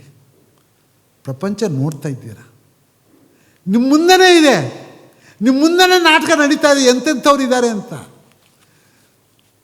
ಎಂತೆಂಥವ್ರು ನಮ್ಮ ಆಳ್ವಿಕೆಯನ್ನು, ಈ ಪ್ರಪಂಚ ಆಳ್ವಿಕೆಯನ್ನು ಎಂಥವ್ರು ಮಾಡ್ತಾ ಇದ್ದಾರೆ. ಈ ಒಂದು ಗಟರ್ಸ್ ಅಂತಾರಲ್ಲ, ಮೊಸರೆ, ಇದರಲ್ಲಿ ಕೆಟ್ಟ ನೀರು ಹೋಗ್ತಾ ಇದೆಯಲ್ಲ, ಅಂಥವರು ಇವತ್ತು ದೇಶವನ್ನು ಆಳ್ವಿಕೆಯನ್ನು ಮಾಡ್ತಾ ಇದ್ದಾರೆ. ಅಮೇರಿಕ ದೇಶದಲ್ಲಿ ನಿಮಗೆ ಏನು ಅದು ದೇಶನ ಅಂಥವ್ರ ಕೈಯಲ್ಲಿ ಏನು ಕೊಟ್ಟರೆ ಏನು ರೀ ಆಗ್ತದೆ ಹೇಳ್ರಿ. ಸಮಯ, ಕೆಟ್ಟ ಸಮಯ ಬಂದಾಗ ಎಂತೆಂಥವ್ರು ಬರ್ತಾರೆ ನೋಡಿ, ಎಲ್ಲ ಅಂಥವ್ರೇ. ಅರ್ಥವನ್ನು ಮಾಡ್ಕೊಳ್ಳಿ. ಎಲ್ಲ ನಾಸ್ತಿಕದನ. ನಾಸ್ತಿಕ ಅಂದರೆ ಯಾರು ಪರಮಾತ್ಮ ನಂಬಿಲ್ವೋ ಅವರೇ ಇರೋರು, ಯಾರೂ ಇಲ್ಲ. ಅಂಥವರು ಈ ಪ್ರಪಂಚವನ್ನು ಆಳ್ವಿಕೆಯನ್ನು ಮಾಡ್ತಾ ಇದ್ದಾರೆ. ನಾಸ್ತಿಕರು ಕೆಟ್ಟ ಸಮಯದಲ್ಲಿ ಅವರು ಕೆಡಿಸೋದಕ್ಕೆ ಹೋಗ್ತಾರೆ.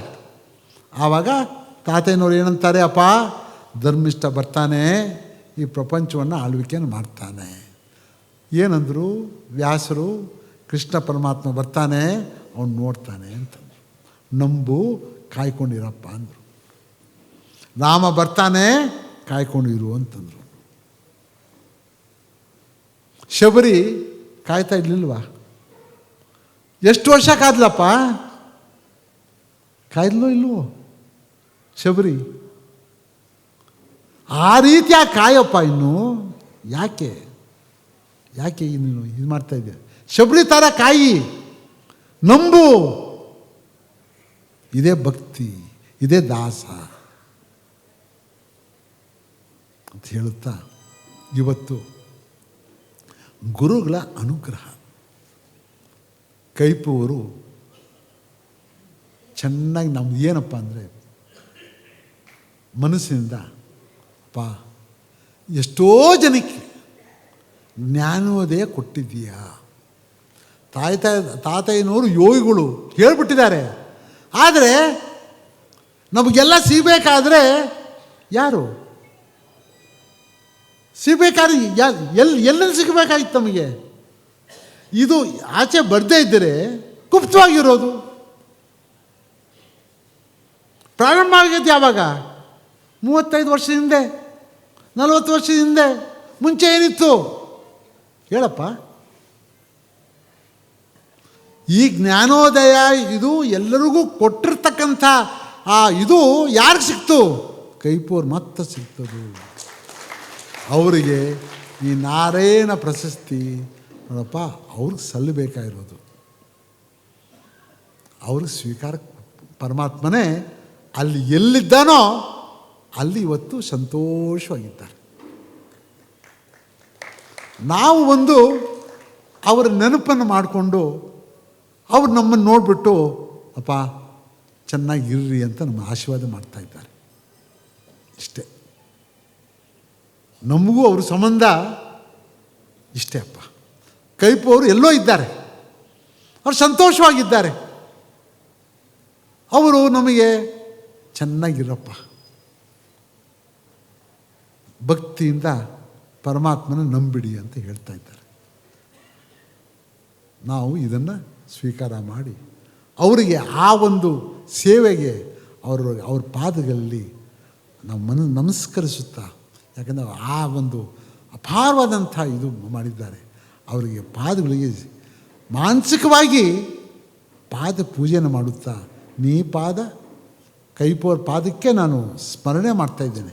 ನೀ ಪಾದ ಪದ್ಮ ಆರಾಧನ ಚೇಜಲಂಚಿ ಪುಷ್ಪವನ ಅಂತರಮುನ ಕರುವೀರ ಕಾಂಚಾಲ ದಾಸಾಲ ದವಂಜಾಜಿ ವೀರ್ಜಾಜಿ ಮೆಲ್ಲಲು ಪೊನ್ನ ಪೊಗಡ ಶಾಮಂತಿ ಕುಂಕುಮ ಕುರುವೇಲು ಸಂಪಂಗಿ ತುಳಸಿ ಮಾಲ್ಕ ಸಂಪಯಾಮಿ ಗಂಧ ಕಸ್ತೂರಿ ಪುನುಗು ಜವ್ವಾಜಿ ಗೋರೋಜನ ಬಾದಿಗಾಗಲ ಪರಿಮಳ ದ್ರವ್ಯಂ ಅಂಗಲೇಪಂ ಸಮರ್ಪಯಾಮಿ ಧೂಪ ದೀಪ ನೈವೇದ್ಯಂ ಸಮರ್ಪಯಾಮಿ. ಆತ್ಮ ಸದ್ಗುರುಭ್ಯೋ ನಮಃ. ಅಪ್ಪ ಆ ಗುರುವೇ ನೀನೇ ನೋಡ್ಕೊತಾ ಇದೆಯಾ, ಚೆನ್ನಾಗಿರ್ಲಪ್ಪ ಅಂತ ಅವ್ರ ಪಾದ ಪೂಜೆಗೆ ನಿಮ್ಮ ಎಲ್ಲರ ಪರವಾಗಿ, ಸಾವಿರಾರು ಜನ ಪರವಾಗಿ ಅವ್ರಿಗೆ ನಾನು ಇವತ್ತಿನ ದಿವಸ ಮಾನಸ ಪೂಜೆಯಲ್ಲಿ ಮಾಡಿ ನಾನು ಮುಗಿಸ್ತಾ ಇದ್ದೇನೆ. ಓಂ ಶಾಂತಿ ಶಾಂತಿ ಶಾಂತಿ.